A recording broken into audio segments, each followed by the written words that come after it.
I got loyalty, got royalty inside my DNA. I got love, peace, got war and peace inside my DNA. I got poise and pain and joy inside my DNA.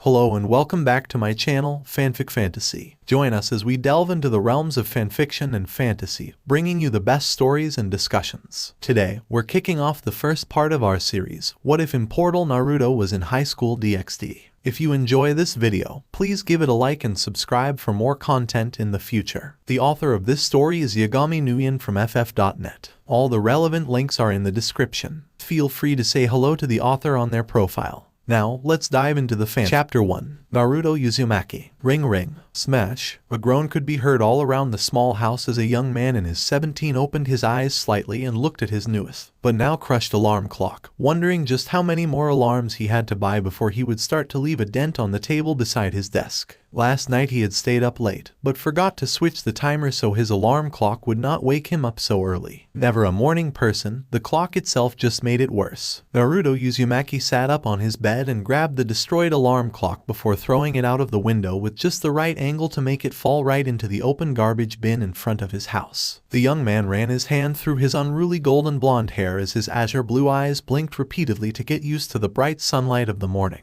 Well, happy 17th birthday to me, Naruto muttered as he looked at the small calendar on the wall. It was October 10th, the day that he was born. His birthday was something he had always enjoyed. It was the day that he allowed himself to do whatever the fuck that he wanted in whatever life that he had created for himself in his boring immortal life. There would be no work, no part-time job. It would be just him and his instant ramen while letting himself being lazy all day. Stretching his body, the blonde stood up and muttered the last part of his speech again, and headed into the shower room, not looking at the box carrying a pendant with the words N and S carved into it that he had, once again, spent the whole night looking at. After he had taken a shower, and dressed himself in a black shirt and matching color pants with orange stripes, Naruto headed out of the house for a walk around the street to enjoy the fresh air of the early morning, looking for breakfast. Even though he had just moved into town a week ago, his neighbors recognized the blonde and greeted him with the most friendly smiles anyone could muster, which he happily returned.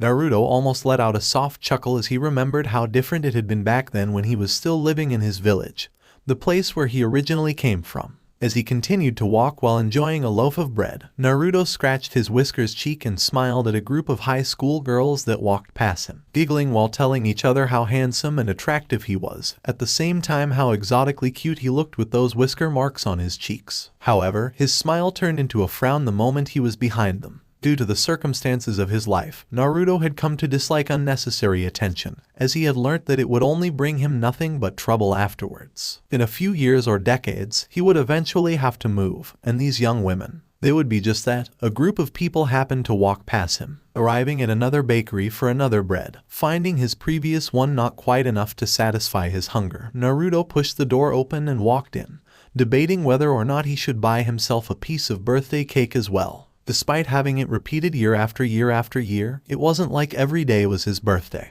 and Naruto himself had always wanted to enjoy it to the fullest. They all looked delicious, the blonde muttered to himself as he looked at all the cakes on the case, choosing what to buy. Before he could make his decision, however, Naruto saw a small girl from the corner of his eyes. She had short white hair that went past her shoulder, 2 long bangs at each side of her head and rather strange golden yellow eyes. She had a really cute face and a petty frame, wearing clothes similar to that of the group of girls he had met earlier that morning. The white-haired girl was standing on her toes, arm outstretched above her head as she tried to reach for the cake that had been put too high for someone of her height to get. Smiling a little, Naruto picked up his own, walked over to her, towering over the girl completely, and then took the piece of cake from the shelf. "Here you go, little miss," Naruto said with a nice guy grin and handed the cake over to the girl, who had a look of surprise on her face. "Thank you," she said quietly, almost emotionlessly, but Naruto could detect some gracefulness in her tone. With a smile, the blonde rubbed her head, suddenly feeling the need to do so before he turned around and walked away. "Well,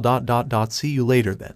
With that, he headed over to the shopkeeper to pay for his cake, not caring that the little girl was looking at him the whole time. Flashing a charming smile to the shopkeeper, and made her blush furiously, Naruto headed out of the store and headed back to his home. Couldn't help but see more and more high school students coming from the opposite way of him, talking and laughing at each other. He then looked over to the school that they were heading into, missing the life of a high school student a bit, one that he had replayed almost 1,000 times already. Maybe he could try it out later in 100 years, since at the moment, he was having the life of a friendly neighbor and a ramen chef. As he stood in front of the school gate, with the name Kyo Academy above him, the immortal Shinobi couldn't stop himself from letting a small wow escape his lips as he marveled the size of Kyo Academy. Whoever built the place must either be insanely rich or just insane enough to build a 5-star hotel-like school like one for normal high school students. But nonetheless, Naruto liked it and decided he would stop here in the near future if he got bored or something like that. Then, he saw the group of students parted into 2 lines, forming 2 lines of admiration and adoration for the 4 students that were walking toward the school building,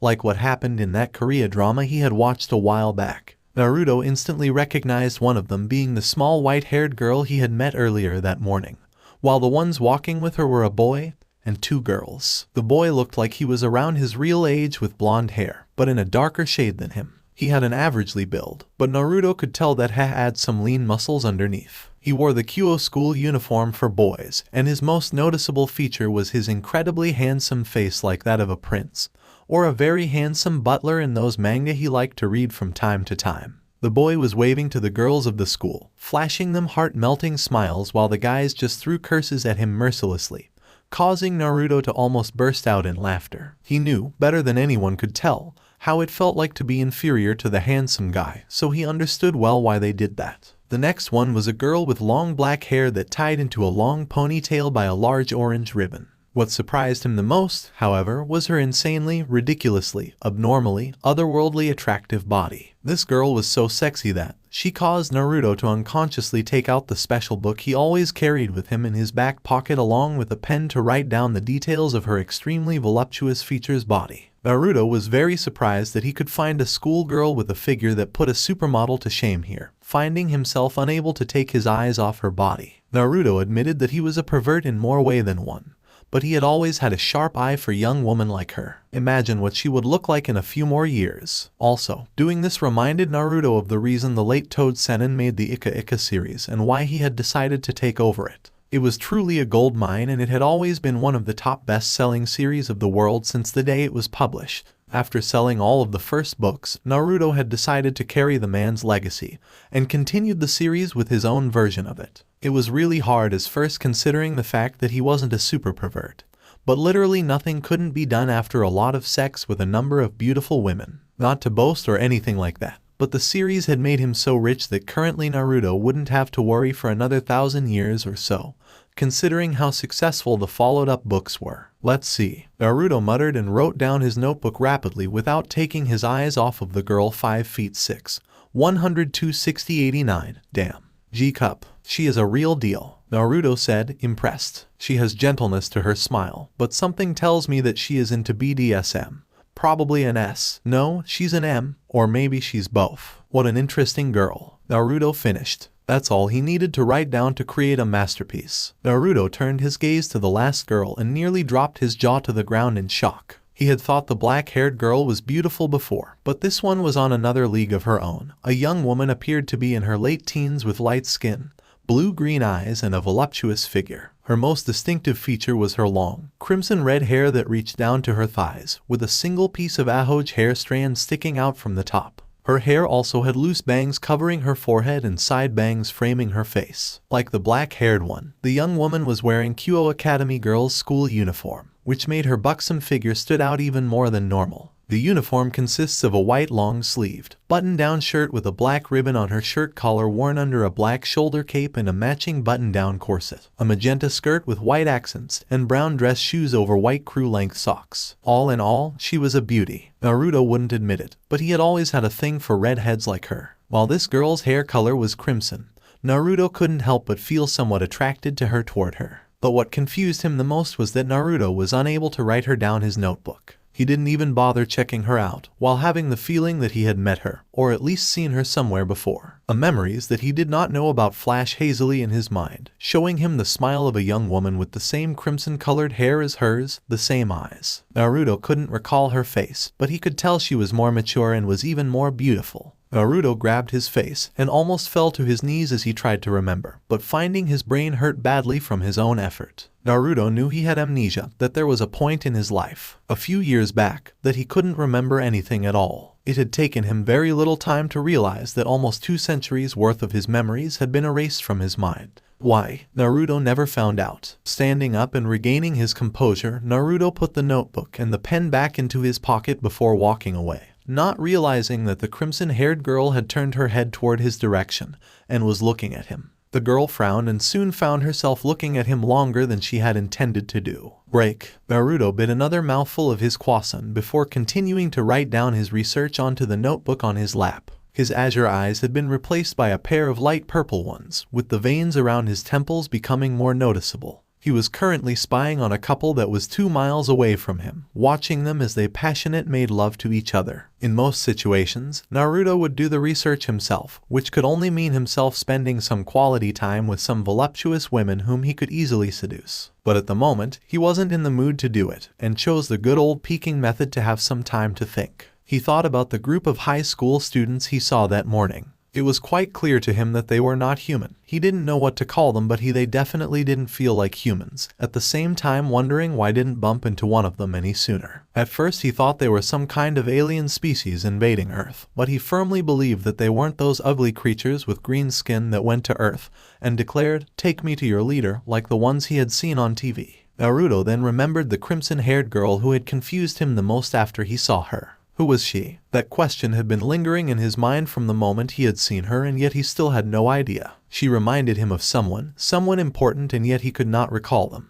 The more Naruto thought about it, the more frustrating it got. Her hair color was truly unique, and Naruto would definitely remember it if he had seen it somewhere before. Swallowing the last piece of his croissant, Naruto looked at his notebook and saw that it was already filled ideas that would have given the pervy sage a massive nosebleed, if such a thing was possible. Naruto then heard a helicopter heading his way, and as much as he wanted to pull a prank on the pilot, he decided now was not the time for that, and he really didn't want to freak anyone out. Deactivating his eyes, Naruto gently let himself fall from backward the top of the Eiffel Tower just before the light of the helicopter could catch him. The blonde closed his eyes as he enjoyed winds. Just before becoming nothing more but a splatter on the ground, Naruto snapped his eyes open and disappeared in a flash of yellow, leaving Paris silently and wordlessly. Break. Rias Gremory frowned when she saw that mysterious young man walking past her school once again, this time pulling a cart behind him. He had been on her mind lately, after seeing him for the first time that day. Rias didn't know why, but she could have sworn that there was something familiar about him. Someone as handsome and as attractive as she was, even Rias had to admit it. With those whisker marks on his cheeks, she would not forget that easily. Not only that, Kaneko had told her about the strange feeling coming from him when she bumped into the blonde earlier that day at the bakery near the school. While Rias felt absolutely nothing from him, which could only mean that what Kaneko had felt from him was natural energy, she couldn't help but find something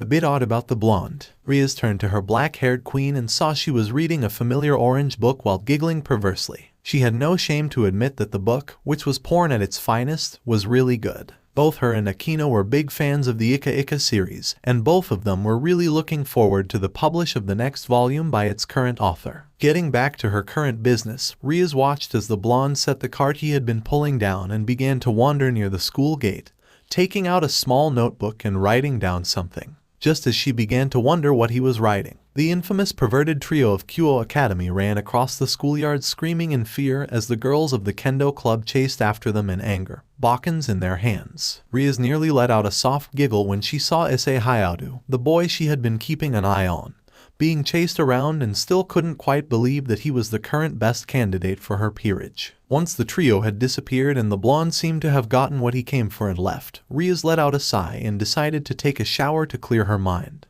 Maybe the blonde was just that, a young man that happened to walk past Kyo Academy. But just before Rias could turn her head away, her eyes widened in shock when she saw the boy stop in his mid-step and turn his head directly at her direction, bringing his hand up and waving it at her before he walked away again. Rias nearly jumped from the surprise and looked around to see if any student were waving back at him, but then realized that she was the only one. Rias, something wrong? Akino looked up from her book and asked her best friend with her usual gentle smile. Nothing, Akino. Nothing at all, Rias said slowly before standing up from her chair beside the window. Folding her arms under her large breasts, Rias let out a smile before making a mental note of getting to know him. Break. Here's your ramen. Naruto grinned and put 3 bowls of ramen down on the table. Uzumaki-san, 2 more please. On it, Naruto shouted and quickly returned to his ramen stand and made 2 more bowls of ramen while humming a soft tune, recalling the teaching of Im Tuchai, his first sister figure. She and her father had been the first people to ever teach him to cook, and while it was unfortunate that it was their ramen,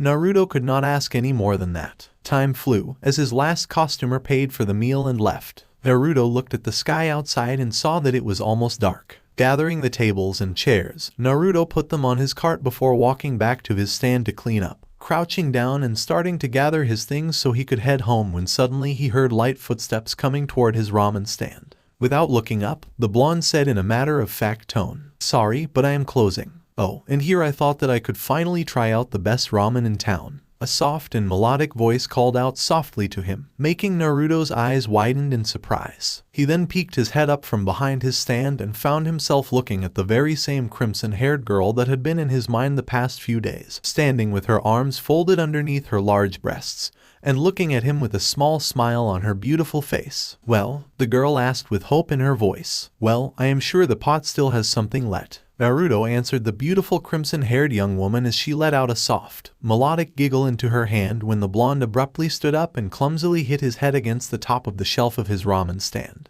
"Please, take a seat," Naruto said, gesturing his hand to the lone chair on the other side, allowing Rias to make herself comfortable while waiting patiently for the blonde to make her order. Ramen definitely wasn't one of her favorite food, because she knew how unhealthy it was. But after finding out that this young man owned a famous ramen stand despite the fact that he had only recently arrived in town, she couldn't stop herself from coming over to try it out. At the same time to get to know him more because beside that, she couldn't find out anything else about him. Even his medical files, his education and even his family's information. It felt he just popped out from nowhere and began to wander around the town. When someone like that suddenly came into town, it would always mean trouble because some of them sometimes did not come in peace. However, after a few days of having Kiba, her knight, kept an eye on him for her, Rias had come to a conclusion that he meant no harm to her or the people in the town. So with that in mind, she had finally decided to approach him, coming to his ramen stand almost as soon as school had ended. So, Rias began while resting her elbows on the table, striking a conversation with the blonde. "I have not seen you in town before. Are you new here?" "Yep."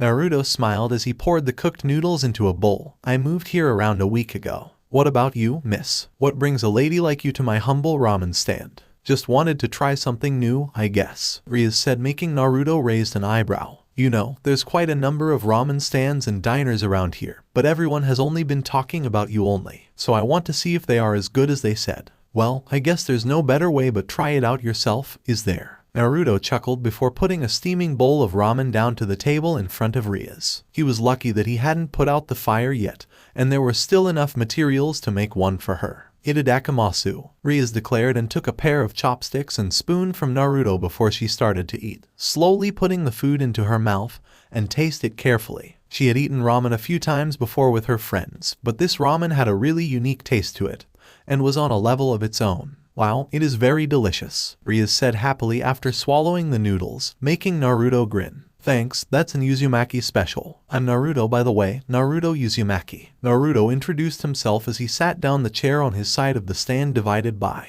Rias. "Gremory. Nice to meet you." Rias lowered her head and then continued to eat her meal, making extra sure that she would not talk with foods in her mouth. "Nice name, it has a nice ring to it." Naruto repeated her name, feeling a familiar taste rolling on his tongue. "I like it. Are you a foreigner?" he asked. "Kinda. I moved here to live a Japanese school life." Rias smiled, finding it rather funny that a ramen chef would have Naruto for his last name, but decided to not speak openly about it to him. "So Naruto-san, I have seen you wandering around Kyoto Academy lately. May I ask why?" Rias asked, sounding as normal as she could. She didn't want him to feel suspicious about her. "Maybe it's just because I found a lot of attractive girls there." It wasn't a lie, but it wasn't the truth either. The reason Naruto had come to Kyoto Academy nearly every day was because he had learnt about the infamous pervert trio of the school, who he felt that could give him a bunch of materials and ideas for his next book. "Oh, am I one of them?" Rias couldn't help but ask, a playful smile on her face. "For sure, Rias-chan, for sure." Naruto grinned and gave her a thumb up.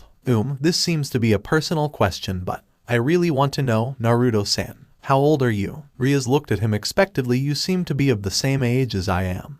But why are you a ramen chef? Don't you go to school?" "Well, I am 17. But I quit school a while ago, Naruto answered with a small chuckle, causing Rias to widen her eyes in surprise. After my parents passed away. And don't worry about it, I lived on the streets for around 2 or 3 months before I was adopted by the leader of my village. I got accepted to a school with the help of him. But after everything was said and done, I decided to start traveling around like my old teacher to find a place that I can belong to, and so, here I am. In silence, Rias listened to Naruto's short summary of his life story and saw a tired look in his bright blue eyes, which seemed to dull for a second. She had never seen those tired eyes from someone as young as he was, making her wonder what had happened to him during his journey that had caused him to have that look. What about you, Rias-chan? What's your story? Naruto's eyes suddenly changed and the youthfulness appeared inside them again as he turned back to look at her directly.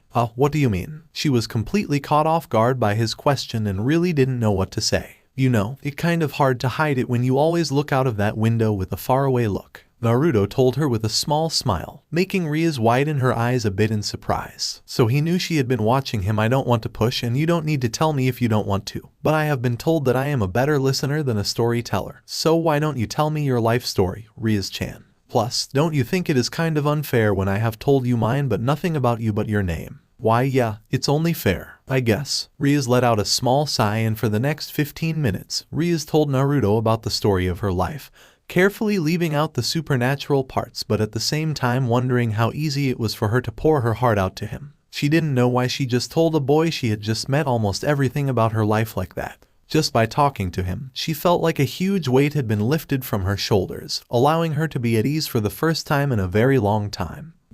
For the next few days, Rias had become Naruto's most frequent customer, sometimes coming just to have a chat with him. But it didn't take any more than 2 of her meals for Naruto to realize that Rias wasn't a fan of ramen.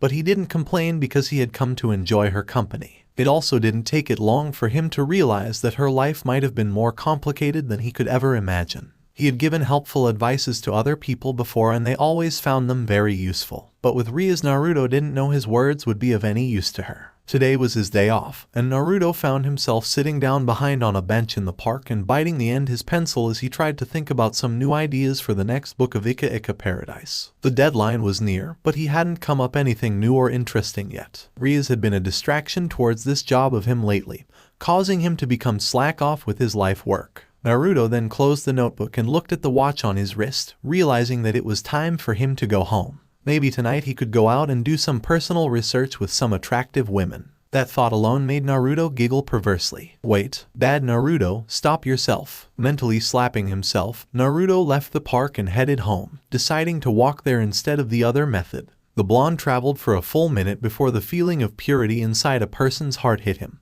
causing Naruto's eyes to widen as he then turned his head to the side to locate the source, just in time for a white veil to fly into his face. Pulling the piece of cloth off of his face, Naruto then saw a girl running towards him while holding a large suitcase in her arms with her legs shaking a little due to the weight of it. She was a girl around 16 years of age with long blonde hair and green eyes. Her hair flowed all the way down her back, with split bangs over her forehead and a single strand sticking out from the top, sloping backwards. Her attire consisted of a dark teal nun outfit with light blue accents, a brown satchel slung around her hip, and brown boots with black straps in an X-shaped pattern. She also wore a silver cross necklace around her neck. "My veil," the girl cried out in Italian and stopped right in front of him, panting hard. "Here you go, sister." Naruto smiled and said to her in perfect Italian, gently putting it back on her head and making her blush a little. It was really strange for Naruto to find an Italian nun in Japan like this, and not only that.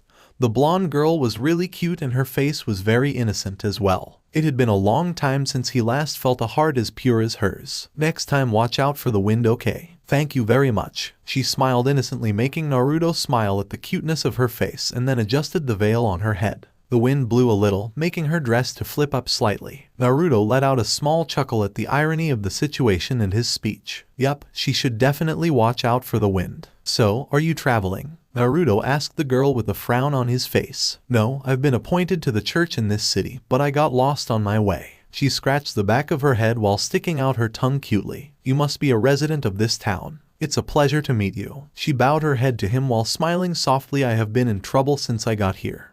I can't speak Japanese that well. I was lost and other people couldn't understand what I was saying. I am so glad that I'm able to meet you." She held her hands together in front of her chest and looked really depressed. I think I might know where the church is. Naruto folded his arms across his chest, trying to remember any churches that were located in town, but he couldn't think of any aside from the old, abandoned one that he came across the first day he was here. There was something fishy about it, he could tell, but decided that it was not his business. Why you do? Thank you. This is all thanks to God. She smiled at Naruto with tears flowing from her eyes. But then both blondes turned their head to the park next to them when she heard a whimper and frowned slightly when they saw a boy sitting on the ground, crying, while holding his bleeding knee. Hey, almost with no hesitation, the nun ran over to his side, kneeled down beside him, making Naruto's eyes follow her small figure with curiosity. Are you okay? Boys shouldn't cry with a minor injury like this. She patted the boy's head gently. It was obvious that the small boy couldn't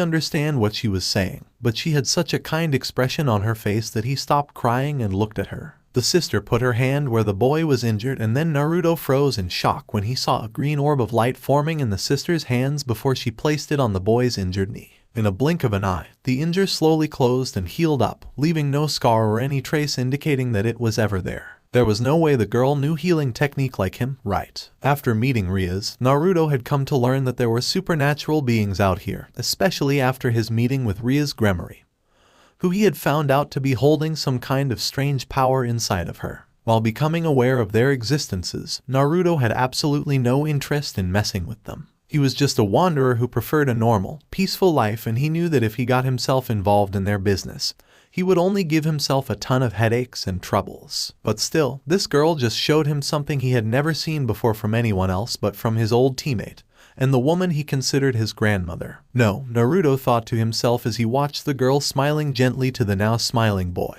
Her power might even outmatch them in terms of healing power. I think I need a drink tonight, Naruto thought as he massaged his temples. His sensei always said beautiful girls always bring trouble with them, and maybe he was right after all. At the same time, the boy's mother was in shock, and Naruto really couldn't blame her at all. Anyone who saw unimaginable things like that would have a similar reaction. Here, your wounds are healed. The pain should be gone now. The sister patted the boy's head and looked at Naruto with the same innocent smile. I'm sorry, but I had to. She laughed while sticking her tongue out. The boy's mother, who was shocked before, shook her head and then grabbed the boy's hand so they could leave quickly. Thank you, One-chan. The boy smiled widely and waved happily to her even though he was being dragged away by his mother, leaving the blonde-haired nun to stand in confusion, but nonetheless she waved back at him. This kind of behavior between humans always made Naruto feel really good, and it was nice to see there was still someone with so much caring in them. He said, "Thank you, big sister." She smiled happily as Naruto translated the boy's words to her anyway. That light. Yes, it's the power to heal. It's a wonderful power that God gave me. She looked down and sounded a bit sad, even though the girl was smiling. Naruto frowned. Something had definitely happened to this young nun and he didn't like it. His instincts were screaming inside of his head about the situation. There was something definitely not right about this nun.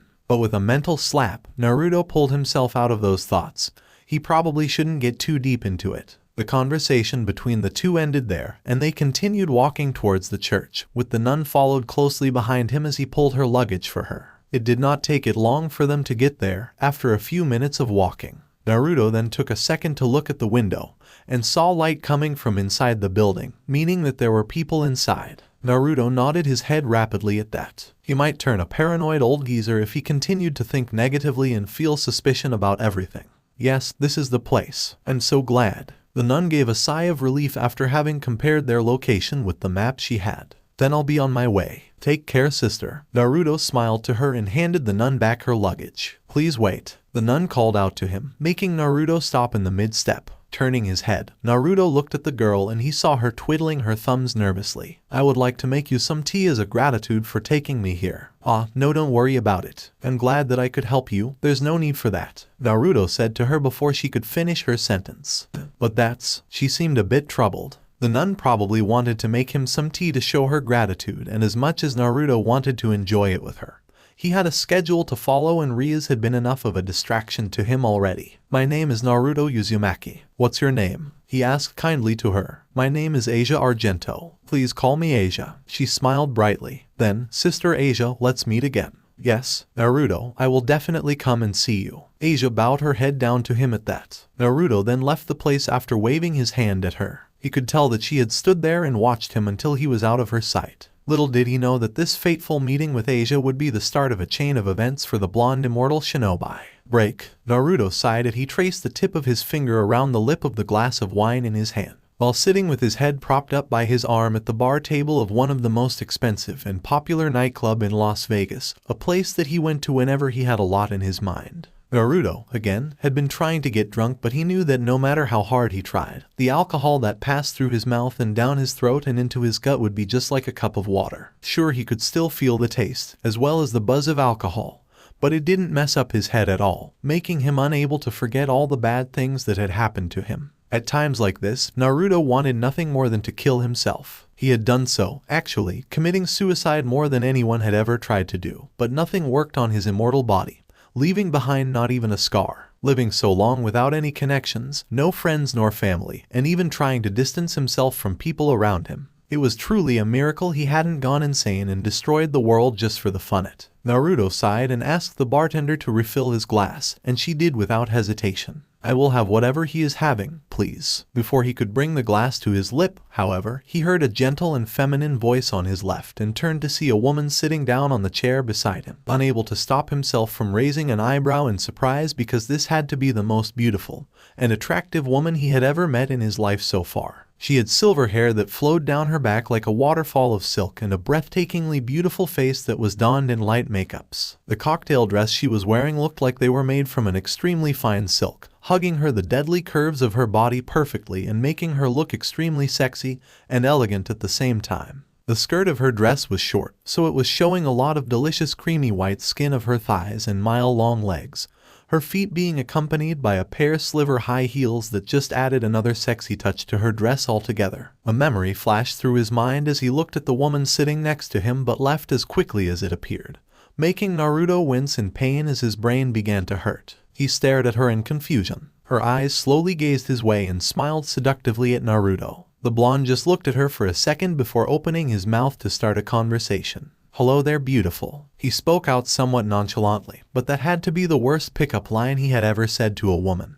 But he had no choice but to go with it. "What is a refined lady such as yourself doing here with this boring me?" "I don't know. Maybe I just want to find someone to talk to, I guess." "What about you then?" the woman asked softly and leaned the side of her head on the back of her hand as she put her elbow on the table and tilted her head to look at him, allowing her silver hair to frame her face like a work of art. "Well, you know, I'm just trying to drink it all away." Naruto chuckled, more to himself than to the woman. "Do you want to join me, Miss Lucifuge, Graphia Lucifuge?" The silver-haired woman, Graphia, leaned forward and introduced herself to him seductively, making him smile a bit at her obvious attempt. "Would you like to tell me what your stories, Mr. Naruto Uzumaki?" Smiling at her, Naruto then finished his entire drink in one gulp, but he never questioned how she already knew his name. Chapter 2. The Little Sister. "Here you go, everything's fixed." "Oh, thank you, Naruto-kun." The old woman smiled brightly. "You're welcome, Oba-san. I'm happy that I can help you," Naruto said as he stood up and headed out, taking his tools with him. "See you later then, Oba-san." With that, he ran out of the house before the old lady could find some way to repay him, even though fixing her water pipe was one thing he had done for her. After a moment, Naruto slowed down and then started walking down the street, enjoying the warm sunlight of a new day. His mind drifted back to that silver-haired woman he met 2 days ago at the club in Vegas, who he later had spent a hot and passionate night with him, having sex from night till morning. It was the best night that he had had in a while. Graphia was truly incredible. Naruto loved his luck with the woman. Jiraiya used to say that it was as good as his luck with money, but back then Naruto didn't believe him one bit. In half a month and he had already met 4 beautiful, lovely, and breathtakingly attractive women. It was all thanks to them that he had finished the next volume of the Ika Ika series. It's still hard for Naruto to believe that there's a woman that could keep up with his stamina, but it was clear to him that she wasn't ordinary human, and so did the other 3. After meeting a hot, crimson-haired young woman and a blonde nun with healing powers, he couldn't find himself surprised at the situation anymore. But it was rather strange, to say the least, considering that he had never met someone like them up until now. Surely, he would remember them, especially if they were drop-dead gorgeous like Rias or Graphia. Could it be that he had met them somewhere around 200 years ago? And the reason he couldn't remember meeting them was because of his memories lost. It was strange, because he had lost 200 years of memories, not 2,000 or 20,000 years of it. Surely if these beings had been around for quite some times, then he would have met them at least once in his life. "Oi, out of the way.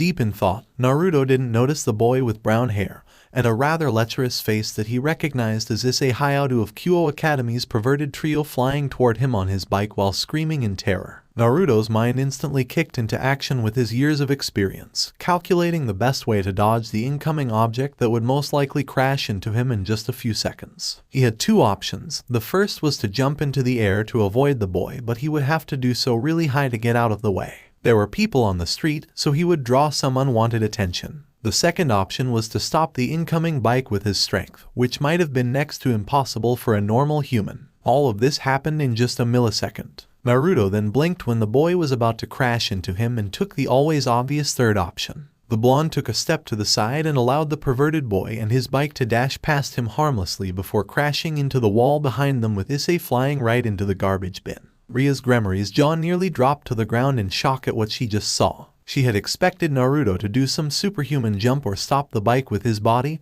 or something like that. But all that he did was stepping out of the way like it was the most obvious thing to do in the world and let Issei crash into the wall behind him. Looking at him as he walked over to check on Issei, she couldn't help but wonder if he was as special as what she had thought him to be, remembering the conversation that she had had with her elder sister a few days back. Flashback. Rias was walking towards the main office Lilith Castle in deep thought. She had just reincarnated Issei Hayao into a devil and used up all her pawn pieces to do so, which brought joy to her when she realized she might have gotten a strong servant, yet at the same time feeling confused as to why he needed all of her pawns. So with that in mind, Rias had left to the underworld to meet her sister, who was currently one of the 4 leaders of the devil faction. She had contacted her beforehand, and if there was anyone that could help her or at least give her an advice on how to handle Issei and the current situation with the fallen angels in her territory, that would be Riria Lucifer, formerly Gremory, her elder sister. Riria-sama, please return to work immediately. When Rias was about to knock her hand on the door, she froze at the voice of Grafia Lucifuge, her sister's queen and the second most powerful woman on the underworld.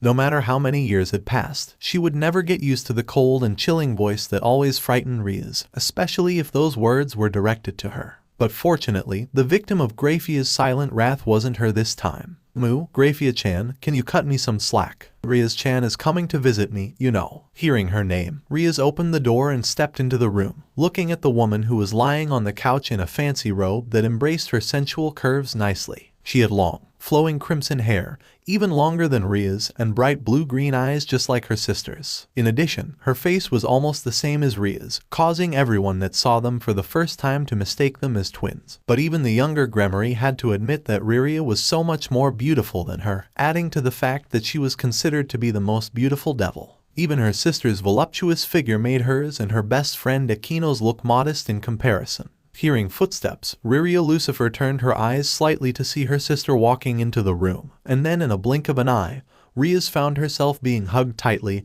and her face being sandwiched between 2 massive mounds. Rias-chan, you really came, Riria cried out in happiness, her sister complex going into overdrive at the sight of her beloved sister. I was so worried that you couldn't make it like the last time. Get away from me one same. Rias cried out in annoyance as she tried to push her sister away from her, but found it hard because Riria's grip, while it wasn't hurting her at all, was really strong. Her hands, while trying to find her sister's shoulders to push her away, accidentally grabbed a handful of her sister's large breasts, with so much more to spare, making the older woman let out a soft moan. "Aw, how daring of you, Rias-chan," Riria said with a blushing face. If you want, we could. Her speech was cut short when she felt a hand silently landing on top of her head and grabbing a fistful of her hair. Both Riria and Rias gulped swallowed hard when they felt Grafia's cold, menacing aura. Mercy, the red-haired woman asked nervously as she turned her head around to look at her best friend and queen. No. With a calm yet deadly tone, Grafia sealed her mistress' fate. A spanking later. I'm so sorry for Riria-sama's behavior, Rias-sama. Grafia bowed her head down and said in her usual monotone. Behind her, Riria was rubbing her ass with a tear at corner of her left eye, still feeling a bit sore from the harsh spanking Grafia had just given her. You're so mean, Grafia-chan, Riria whined as she stood up. Grafia truly never held back whenever she delivered punishment. So what do you want to talk about, Rias-chan? The boy we talked about the last time I was here. I reincarnated and turned him into a devil, one Sama, Rias said and took out a stack of document from her bag. He was killed by one of fallen angels in the area, so I had to save him. It took me all 8 of my pawns to bring him back. Those are his files and everything we have found out about him. Now that is interesting. 8 pieces for just an ordinary boy. A Longinus tier sacred gear perhaps. Riria wondered as she walked to her desk, handing Grafia the document so she could remind her to read it later. She still had some paperwork to do before she could help her sister with her business. Is there anything else I can help you with? Oh yeah, I almost forgot, One-sama. Rias began. Her mind went back to a certain blonde-haired ramen chief that had become a friend of her recently. Do you know anyone by the name of Naruto Uzumaki? She knew it was stupid to ask the question since it was unlikely that her sister would know anyone by that name. But to her surprise, both Riria and, surprisingly enough, Grafia reacted rather violently to the name. As Grafia dropped the document about Issei she had wanted to place down on her king's desk, Riria's eyes widened, and her face paled a little before she stumbled to sit down on her chair. One-sama, Rias called, but Riria didn't look like she was listening. Then slowly, the older redhead turned her head, and asked her in a very low tone, "It's not possible. Why, you're kidding me, right, Rias-chan? Please tell me that you just heard that name from somewhere."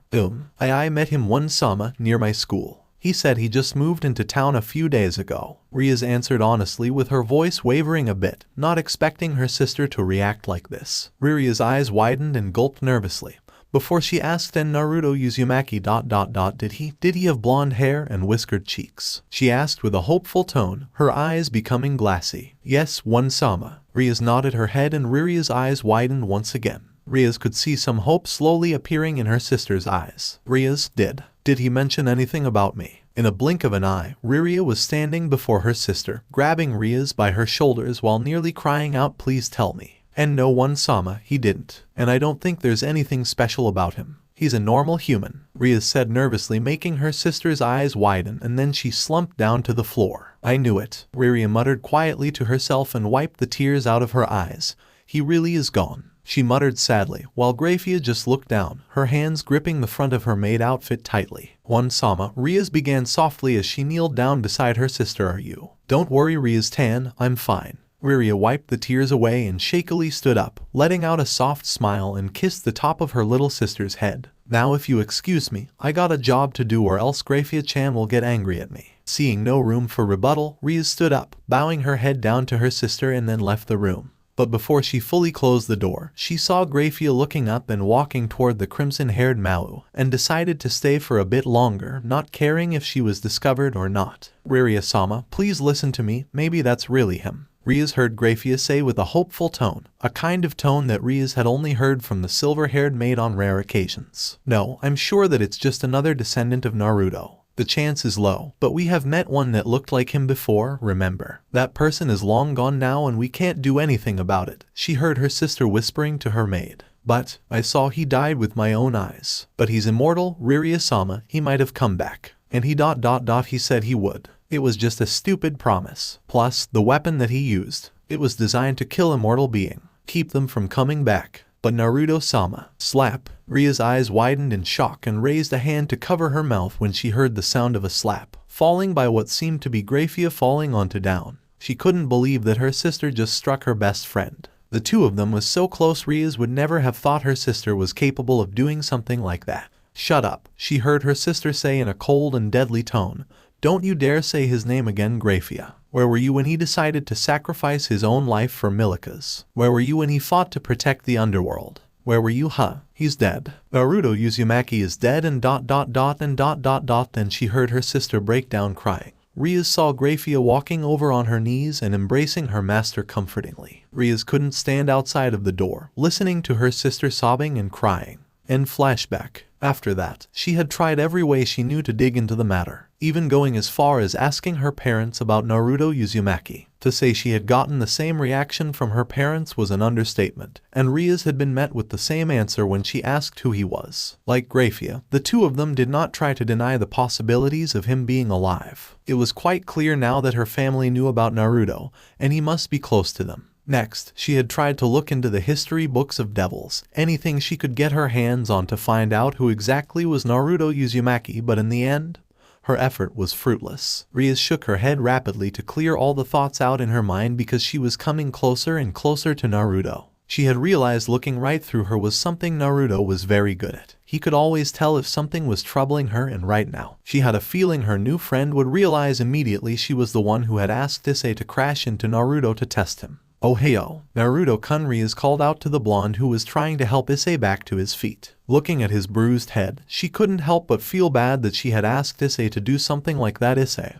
are you hurt? I'm okay, but you don't worry about me, the pervert openly declared. Ohio Rias-chan. Naruto grinned brightly at her before he casted his eyes to Issei. You know this kid? Yeah, he is a member of my club. Rias nodded her head before turning her attention to Issei. You sure you are okay, Eyes? Why don't you head back to school and visit the nurse office? Why yeah, I think I will need to do that. Issei nodded his head before grabbing his bike. Without a pause, he climbed on it and paddled away, leaving Naruto behind with Rias. Want me to walk you home, milady? Naruto asked gentlemanly, a charming smile on his face as he turned his attention over to Rias, who giggled softly at his act before nodding. Allow me to show you the way. And with that, the duo began to walk to Rias' apartment. So, Rias-chan, how was your day? Naruto asked the crimson-haired girl. Oh, you know, just the normal thing. My sister tried to annoy me again. Riria-1 sent me a massive pillow that looked exactly like her because she wants me to remember her when I go to sleep. Like, seriously? Rias asked with an annoyed tone, making Naruto laugh. Not even a day later her sister had returned to her normal self, but it was hard for Rias to tell if she was truly feeling okay.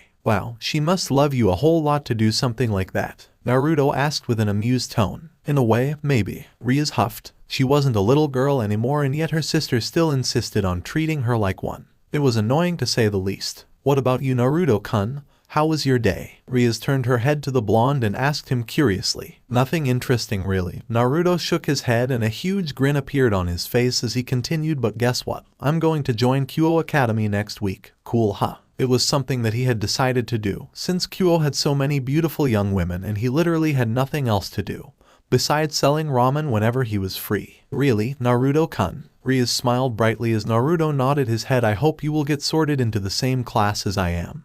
You're the same age as me, right? Oh, I can't wait to introduce you to my friends. Naruto chuckled seeing Rias' happy face. She looked so beautiful like this. If only she knew that he would not share a class with her as a fellow student. After that, it did not take it long for Naruto and Rias to arrive at the latter's apartment, where he then waited for her to go in before heading to the nearest restaurant for foods, feeling a bit hungry. Once he was there, his eyes then widened in surprise when he saw a familiar blonde-haired girl standing in front of the restaurant's door, looking rather nervous and indecisive over whether she should enter or not. Oi, Asia-chan. Naruto called out to the girl in Italian while waving his arm widely to the girl. Uzumaki-san, Asia said in surprise when Naruto, who was pleased to hear that her Japanese had improved and realized someone at the church must have taught her, walked over and stopped right in front of her with his hands in his jacket's pockets before her face softened into a beautiful and innocent smile. It's good to see you again, Uzumaki-san. She bowed her head down to him. Me too, Asia-chan. And no need to bow, Naruto said cheerfully to the girl and turned his eyes slightly to the restaurant.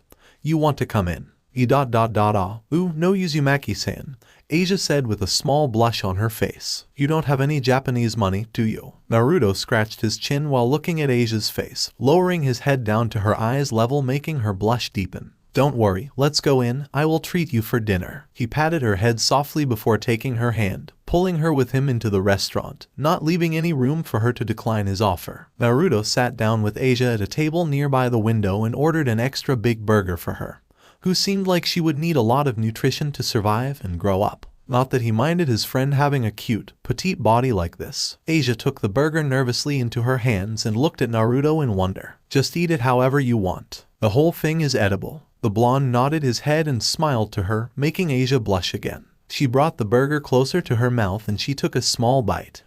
So good, she moaned and began to chew gently. It is so delicious. Naruto chuckled at the girl's words as she took another bite. You sound like you haven't eaten a burger before, Naruto said, raising an eyebrow as she stopped eating and looked at him. Well, at my old church we only eat bread and soups, Asia answered while smiling softly. I sometimes eat pasta and vegetables too. For real. What are they thinking anyway? Naruto announced dramatically, making Asia laugh before he took his own food, which was pizza, and started to eat too. They didn't talk much after that, as Naruto wanted Asia to enjoy the burger to her heart content, noticing that she had been looking at him the whole time with curiosity in her eyes. She didn't understand why he was so kind to her like that, but the short amount of time they had spent together allowed Asia to tell that he was a good person and had a good heart. In fact, Naruto was the only one who had showed kindness to her since the day that happened. Finished with his pizza, Naruto looked at Asia and saw that she had just finished with the burger too. As he ordered drinks for both of them, Naruto noticed the little nun was looking at the giant roller coaster in the distance. Smiling at the girl, he silently brought his hand in front of her face and snapped his fingers, knocking her out of her trance. Yes, Uzumaki-san. Asia turned her head to him but was met with a poke to her forehead. Aye, what's that for? She asked while holding her forehead. First, young miss, enough with that Uzumaki-san nonsense because it's making me sound like an old man.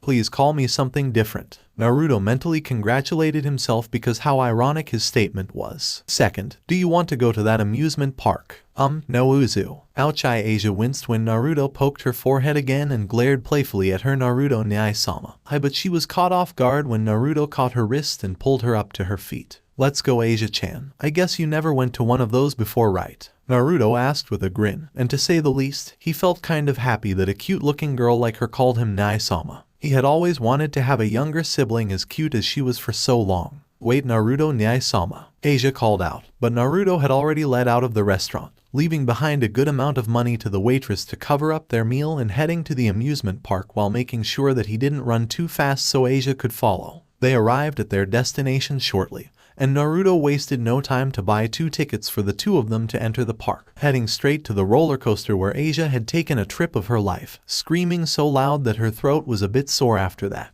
Nonetheless, it was the best experience she had ever had. From there, the two went from stand to stand, with Naruto beating everything quite easily. The young nun had never had so much fun before in her life, even though she spent the first few minutes standing outside cheering for him before the older blonde decided to let her play as well. While she had found happiness in using her power to cure others, it was nothing in comparison to her time with Naruto right now. What is it, Naruto Nyai-sama? Asia, holding a big stick of cotton candy in her hand, asked the blonde next to her when she saw him looking around. I need to go to the toilet, Naruto said while scratching the back of his head, laughing awkwardly while Asia just looked at him. I'll be back as soon as I can. After that, Naruto quickly drifted off to relieve himself. Asia relaxed into the bench near her and began to eat the cotton candy Naruto had bought her while patiently waiting for Naruto to return. A sad expression slowly made its way to her face as she remembered what had happened to her a few weeks ago.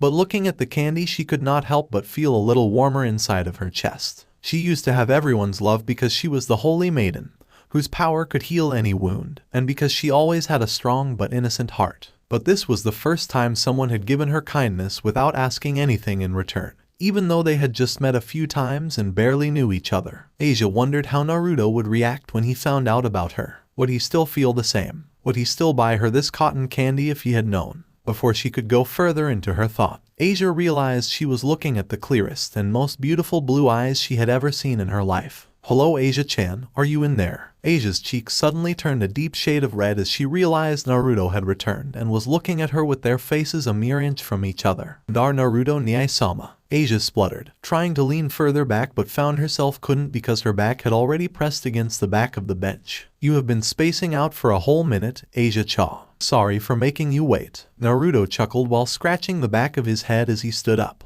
Anyways, let's get going, Asia-chan. There are still a lot of fun things left to do. Without waiting for Asia to answer, he quickly grabbed her wrist again and pulled her to the nearest game station as Asia smiled softly at Naruto, though she couldn't help but feel something a bit different from Naruto. Break.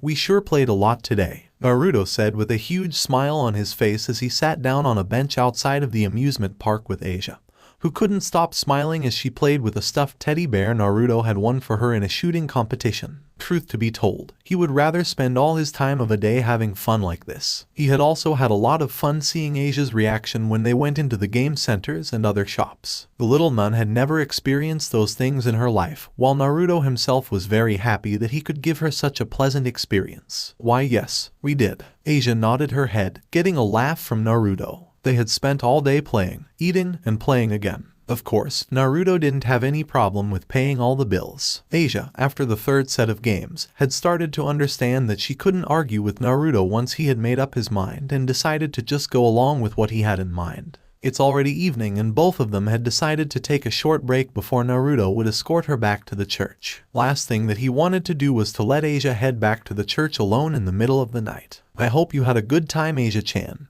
Naruto said softly to her. Yes, Naruto Nyai-sama, I had a great time thanks to you. She smiled beautifully at him before letting out a small sigh. Naruto turned his head to look at her with curiosity. With the amount of time he had spent with Asia, it was really strange to see a sad expression on her face. Then, to Naruto's shock, a single teardrop fell from her eyes, and slowly, more tears started flowing from her eyes. She then put her hands to cover her face and started to cry. Whoa, Asia-chan, what's wrong? Naruto began to panic, his hands flying around him as he tried to comfort her. Asia turned her teary eyes at him. No, and Naruto Nyai-sama, it's just, I was so happy. That was the first time ever in my life that I was able to experience so much happiness. But and with that, she began to tell him a story about her. The story of a girl who was once called the Holy Maiden. In a certain region in Europe, there was a girl who was discarded by her parents. She was raised in a church nearby by a nun along with other orphans. The girl, who was a strong believer in the church, received a special power at the age of 8. She healed a wounded puppy, and a person from the Catholic Church witnessed it by chance. From there on, her life changed. The girl was taken to the main Catholic Church, and she was symbolized by many as the Holy Maiden because of her healing power. She used her power to heal many believers, and they were told it was a power of divine protection. Rumors brought rumors, and she was respected as a Holy Maiden. Even without her approval, she had no dissatisfaction with how she was treated. People from the church were kind, and she didn't hate healing people. She instead was happy that her power was of use. The girl was thankful for her power, which was bestowed to her by God. But she was a bit lonely. She didn't have any friends she could open up to. Everyone treated her nicely and was nice to her, but there was no one willing to become her friend. She understood why. She knew that they were looking at her power as something irregular. They didn't look at her as a human but as a creature that could heal humans. But one day, it changed. By coincidence, there was a devil nearby and she healed it. Devil? Naruto's eyes snapped wide open. He didn't understand it. Asia just said to him that she had healed a devil, and if she healed one devil ... then there could more out there.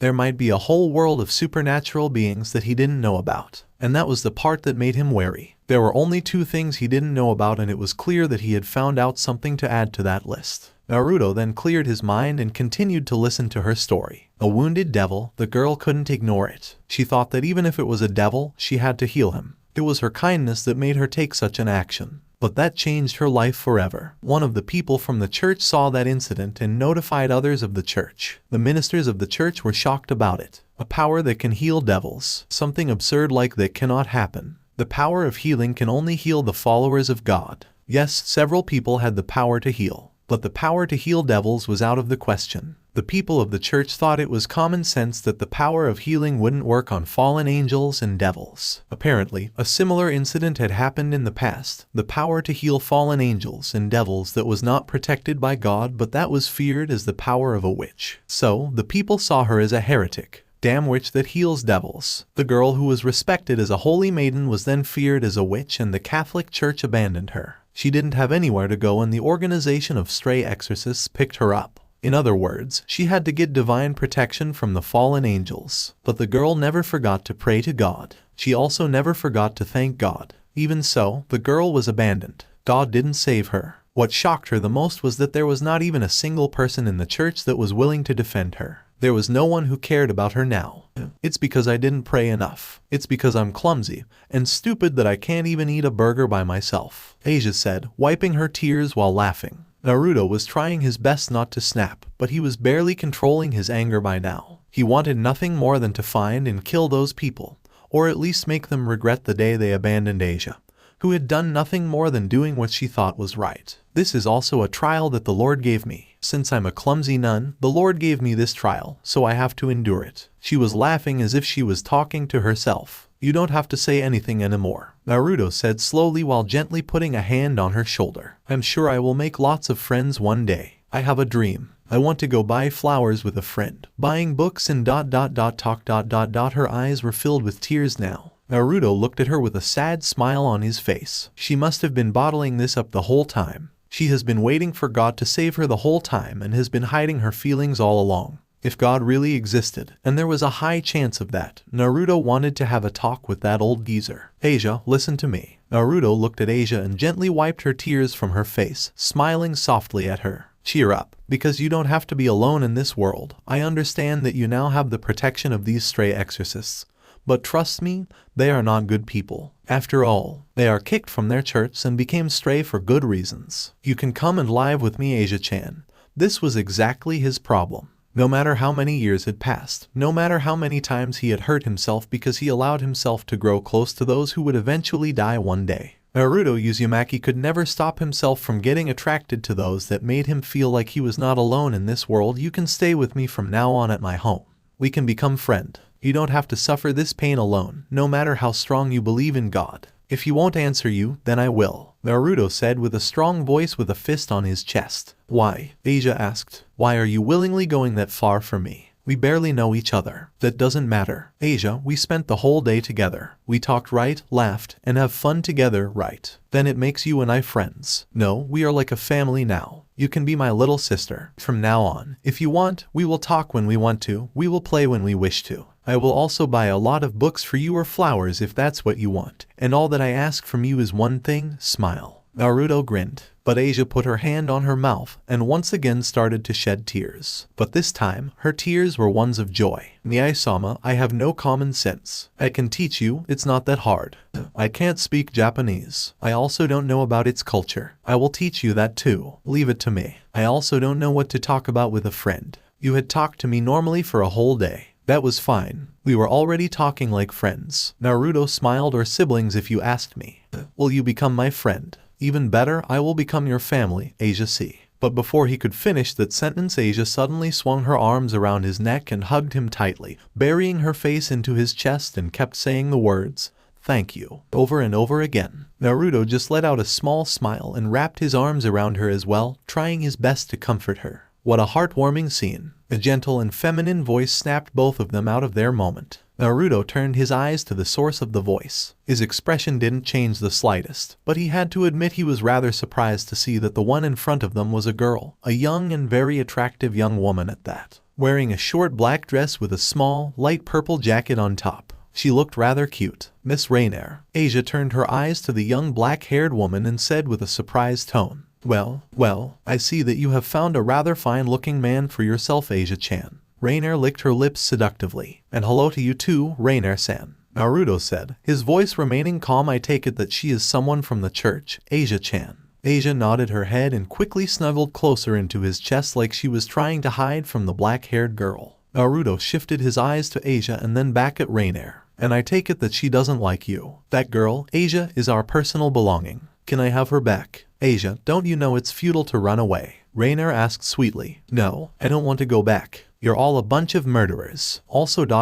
you people did things to me," Asia said, finishing the last part with a hushed tone, and Naruto immediately knew that something must have happened in that church to make Asia sound scared like that. "Please don't say that, Asia-chan. Your sacred gear is essential for our plan. So please come back with me. I also took the time to look for you. Don't cause me any more trouble than you already had," Rainier said, and began to take a few steps forward but stopped when she saw Naruto stand up from the bench and gently push Asia behind him. "Sorry, but Asia-chan doesn't want to come with you," Naruto said, smirking. "So can I ask you to leave peacefully?" "Shut it, human. Someone like you doesn't know anything should bow down and lick my feet every time you see me," Rainier snarled with her smirk. Now Naruto could see that her face didn't look that cute, so "I think I should give you the honor of seeing my true form." And then, to his surprise, Rainier's appearance shifted. In a flash of light, the cute-looking, high school girl that stood in front of him had grown taller, taking on a more mature appearance, and her eyes changed, taking on a sharper look. Her clothing also changed dramatically, now consisting of black, leather straps going over and under her breasts, a thong-like piece held around her hips by 3 thin straps, gloves that run right up her arms with small lengths of chains hanging from them, shoulder guard-like objects on her shoulders with 3 large spikes sprouting from her right shoulder, and black, thigh-high heel boots. A pair of black wings shot out from her back, making Naruto's eyes widened. "Behold, human, this is my true form," Rainier shouted dramatically with a deeper voice than before. "I see the look of surprise on your face is because of seeing a being more superior than you." No. Naruto let out a sarcastic chuckle while seizing her up in interest. "What a girl. Say, are you into bondage?" Rainier had the urge to facepalm. Clearly, this human does not know anything about the supernatural world, and yet the first thing he asked her was if she was into bondage. "Shut up. I find these clothes to be comfortable," Rainer snapped as light began to gather in her open palm and then formed into a spear, while Naruto just continued to rub his chin thoughtfully. It had taken the color of dark pink and was radiating a large amount of power. Now, I hate to say this, but please die. With that said, Rainer threw the spear and aimed it directly at Naruto's heart. His eyes widened in surprise and only had enough time to push Asia, who cried out in shock, out of the way before jumping to avoid the spear. But before he could do anything, another light spear flew at him, impaled Naruto through his chest, and pinned him to the tree behind them. The young nun looked at Naruto in shock when the spear impaled him. Tears slowly fell from her eyes once again as she realized what just happened. Naruto's eyes turned widened in shock. His blood began to boil as he looked towards the ground, hands clenching into fists so tightly that blood started to leak out. The light spear had stabbed him through his chest and into his heart, and it was making his body hurt like hell. Darkness slowly took over his vision as Naruto began to close his eyes. Now please, come here Asia-chan, let's return. Asia didn't move. Her feet refused to buck. Her mind still preceded the fact that her one and only friend had just been killed right in front of her, all because she had become friend with him. Just because of her, Naruto had to die. Tears streaming down her face as she begged God to save her blonde friend, even though she knew it was too late now. Then, her eyes turned wide when she felt a hand pat her head gently. Now, don't cry Asia-chan. A familiar voice rang out softly, making Asia's look up, and she gasped in surprise. Tears don't suit you, you know. Rainer felt her jaw drop to the ground in shock. Her eyes glanced rapidly from the dead blonde impaled to the tree to the one who had just appeared in a flash of yellow in front of Asia, standing with his hand on Asia's head with a soft smile on his face. She didn't feel anything other than a small burst of strange energy coming from that yellow flash, but it was clear that the man in front of her was the same one as the dead man pinned to the tree. What's happening? Rainer couldn't conceal her shock anymore as she pointed shakily to the perfect replica of the dead man. Are you his twin or something? And how can you appear so suddenly like that? A ninja should never reveal his secret, just like magician. Naruto smirked and seriously, Rainer-chan, did you really think that I'm a normal human? Rainer widened her eyes in shock when she suddenly heard his voice coming from behind her. She didn't have any time to react as Naruto grabbed both of her wings and stomped his foot into her back, roughly pushing her to the ground. The fallen angels cried out in pain as her face hit the ground hard. Surprised, Rainer turned her head slightly to look behind her and found herself speechless when she saw another blonde standing behind her with a wide grin on his face. How? She stuttered. The Naruto that was protecting Asia walked closer to her with said nun following closely behind him, looking as confused as the fallen angel that just a moment ago was ready to take her away. You think I did not notice that someone had been following Asia-chan from the beginning? Naruto asked casually as he lowered himself down in front of her. All I have to do is give Asia an excuse to leave and prepare for your arrival without you getting suspicious. Something like, I need to go to the toilet. Asia and Rainer's eyes both widened in shock as they remembered what Naruto had said when they were in the amusement park. Now, what should I do with you? Naruto asked while looking at the fallen angel. Because you let Asia play the whole day with me, I won't kill you. But it's not like I am not gonna hurt you either. Rainer swallowed heavily as she looked at the grin on his face. Whatever this man was, he's not normal. Break. Naruto let out a chuckle as he kicked the door close with his foot, leaving a screaming, but tied up Rainer sitting on the floor of the closet. To his pleasure, she had been extremely cooperated. When he threatened to torture her, the fallen angel had spilled everything she knew to him. From her, he had learnt quite a lot about the supernatural world and specifically the 3 biblical factions, which confused him because after at least thousands and thousands of years of living, he didn't know shit about any of them. The angels, fallen angels, devils, gods, they all had existed since the beginning of the world, and yet he couldn't remember anything about them. However, his lack of knowledge was not his current main concern. The real issue now was to handle the other fallen angels at the church, and the stray exorcists they had recruited to serve them. As long as they were still around, Asia was still in danger. Furthermore, he was keeping Rainer as a hostage. If they cared enough about their comrade, Naruto was certain that the moment they knew about her capture, they would come to rescue her and take Asia back by force. The blonde stopped to check the other spare room he had in his home and opened the door just a little, peered inside, and saw Asia sleeping peacefully on the bed. He closed the door quietly and walked in without making even a sound. The young nun had already had a very tiring day, and Naruto didn't want to wake her up, because from now on, Asia would be living with him. She would be his little sister. This decision was a very difficult one for Naruto. He knew better than anyone that with his immortality, he would live forever while Asia, while she's still young, would eventually grow old and die one day. She would be just like anyone he had cared about, and he would be the one getting hurt afterward. 100 years is a very long time for a human, but for Naruto, it was short, so short. But he had promised Asia that he would protect her and care for her. No matter how many years had it been since the day he archived immortality, a promise was a promise, and Naruto Uzumaki would never back down from it. With that thought in mind, Naruto walked to his room and opened his wardrobe. After looking for a few seconds, the blonde pulled out a small orange scroll, something that he hadn't touched for a long time. He had something to do tonight and he would make sure he did it properly. Ready, everyone? Rias turned back to look at her peerage, who nodded at her confidently and prepared themselves for their mission. Earlier that evening, Issei had returned to the club room with a pale face, saying that he had faced a stray exorcist that killed his client just because he had made a connection with her servant. Rias couldn't ignore these transgressions any longer. She had known about the group of fallen angels and stray exorcists making a base of operations at the abandoned church in her territory, but decided to not attack them or do anything because she believed that any reckless action could easily cause another war to break out between the factions. But after hearing that a stray exorcist had threatened and hurt one of her servants, she had reported it back to her older sister, and after a long conversation with Azazel, the leader of Gremory, and Michael, the representative of heaven, Rias had given her the green light to deal with them any way she wanted to. Once everything was in order, Rias set up the magic circle and teleported herself and her peerage to the front yard of the abandoned church. However, the moment that they appeared, Rias and Akino could immediately tell something was wrong. There was the smell of blood lingering in the air. Looking back at her queen with a puzzled look, Rias led her peerage into the building, and what that they found made Issei vomit immediately. There was bodies were laying everywhere. Headless and limbless bodies of stray exorcists laying all around the church in the worst conditions Rias or Akino had ever seen in their lives. Blood and organs were splattered everywhere, on the walls, the floor, and even the ceiling. As Kiba helped Issei recover, Rias and the rest of her peerage began to spread out and look around to see if there was any survivor. But in the end, there was none. "But you, everyone." Akino's quiet voice drew Rias's attention, and as quickly as she could, the crimson-haired ruined princess walked to her best friend with Kaneko soon joining her. Said white-haired girl's expression didn't change in the slightest, but Rias, who had taken care of her for so long, understood that Kaneko was as shocked as everyone else. Kiba soon appeared with Issei's arm over his shoulders, walking right beside her with her newest servant looking really pale. She couldn't blame the brunette. This scene would haunt him for the rest of his life. "Akino, what's wrong?" Rias asked. "Look." Akino pointed to the wall in front of them, and Rias' eyes widened when at what she saw. "Whoever did this, they are sending a special message to those on heaven."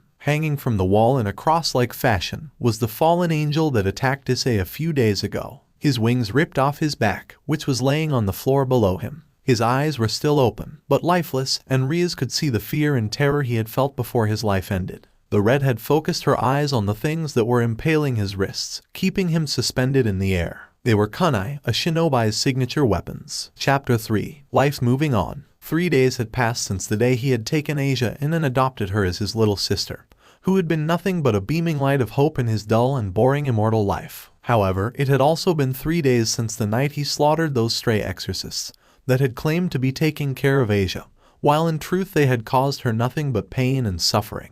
To say it was a massacre was an understatement. Naruto had shown those who dare stood in his way absolutely no mercy. There had been a total of 21 stray exorcists, but he'd spared no one, because all that Naruto had cared about that night had been about removing them. All those who had hurt Asia emotionally and physically, permanently from her life, making sure that they could never bother her ever again. Except for that gentleman-looking fallen angel. That night at the church he had met 2 other of his kinds with the names of Calawarner and Midalt, who were both as bloodthirsty and as sadistic as their male counterpart. Naruto had attempted to kill them like what he had done to Donosuke, who even now still pissed him off, but before he could do just that, someone had arrived at the scene and stopped him. It was none other than their leader, the Governor-General of the Gremory, leader of the fallen angels, Azazel, who had to be one of the most annoying men he had ever encountered in his life. Let's just say that he did not have the most pleasant conversation with Azazel about how to handle the fallen angels that were still alive, who had disobeyed his order and done things on their own accords. In the end, he had allowed Azazel to take all 3 of the remaining fallen angels away, and punish them however he wished, with a promise of never letting any of them near Asia ever again.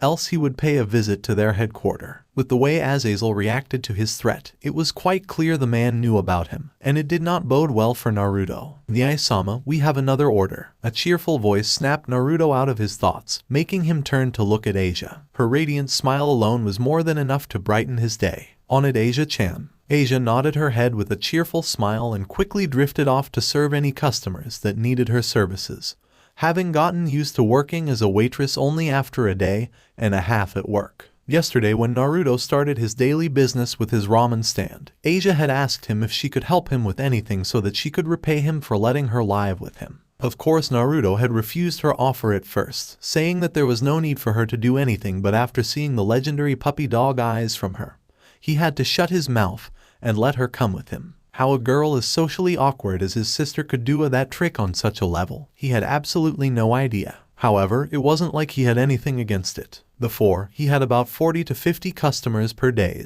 but when Asia started working, the number had skyrocketed, making them one of the most popular food stand in the area. No one could deny that the food was good too, but it was Asia who had been the main attraction, which Naruto believed was good for her too because most of the new customers were boys and girls around her age. At first, she had troubles talking to them, but after a few hours of services and encouragements from Naruto, she was able to break out of her nervous self and started to converse with them normally. He just wished that he could hire some more people to help Asia. He was afraid that she might be pushing herself and doing all that works by herself. After all, his ramen stand would soon no longer just a normal food stand. Naruto-kun. Naruto looked up when he heard the familiar feminine voice belonged to Rias Gremory as she walked into his ramen stand. This time, however, she didn't come alone, being accompanied by that extremely busty black-haired girl who had brought him quite a fortune with the newest volume of Ika Paradise.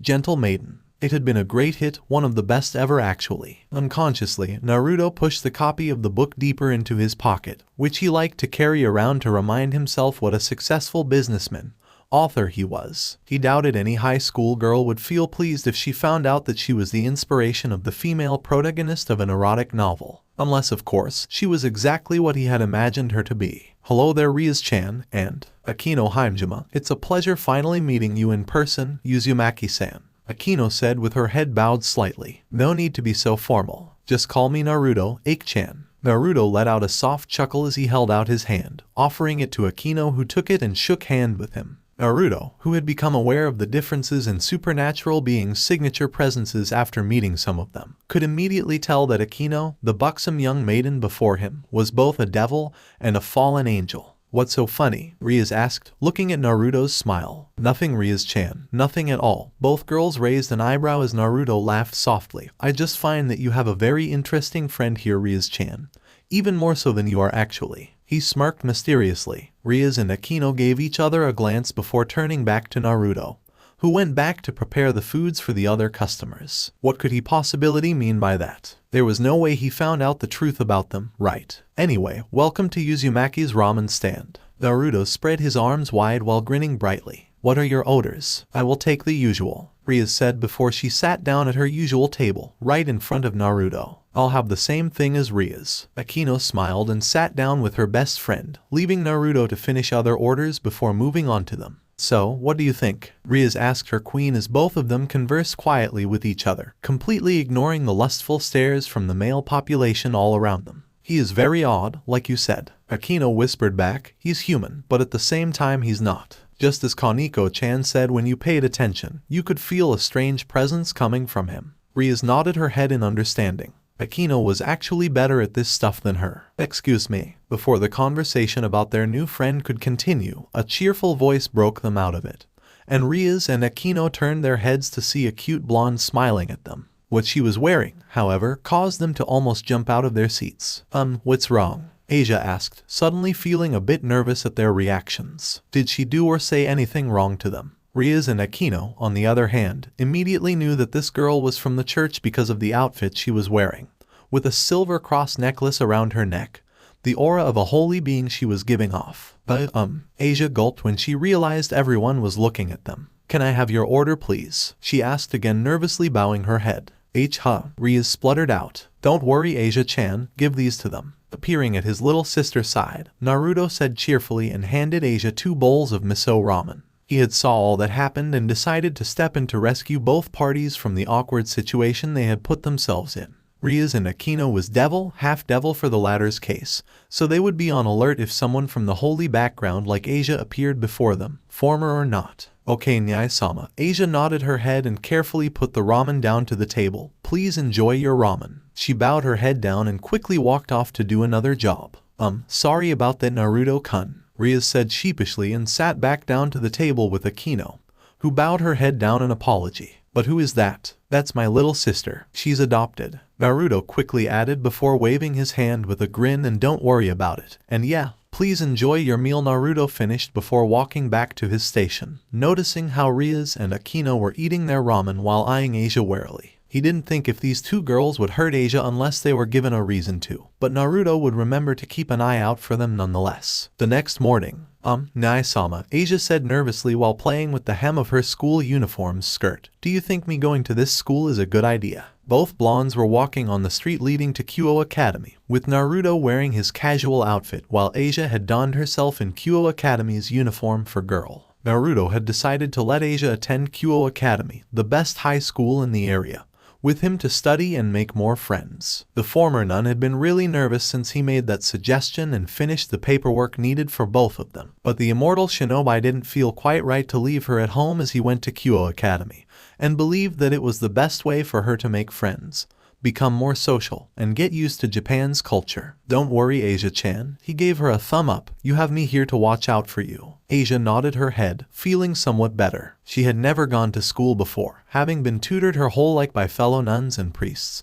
But to say she didn't look forward to Kyo wouldn't be correct either. She really wished this school was exciting as her big brother had claimed it to be. He had said this was the best place for her if she wished to make more friends, and while Naruto had claimed that she would not have any problem doing so, but she really didn't know how to do that at all. After parting with Asia, who had been placed into the second year, Naruto took his schedule and went to his class with a female teacher who had been assigned to show him the way. While she blushed furiously at the blonde walking behind her, Naruto spent the rest of his time admiring the school's facilities, which were truly impressive, practically state-of-the-art based on what he had seen so far. This is your class, Naruto-san, the teacher said as she opened the door for him. Please come with me. With that, he walked in with her, immediately heard a number of gasping sound from the girls, making him smirk slightly. Yes, always these reactions. How many years had it been since the last time he had played this role of life? Again. Class, this is Naruto Uzumaki-san and he will be. But before she could finish that, the whole class broke out in chaos, as the students threw questions after questions at him excitedly. Where are you from? What's your favorite food and color? Do you have a girlfriend? Will you sit next to me? Naruto let out a soft chuckle at that,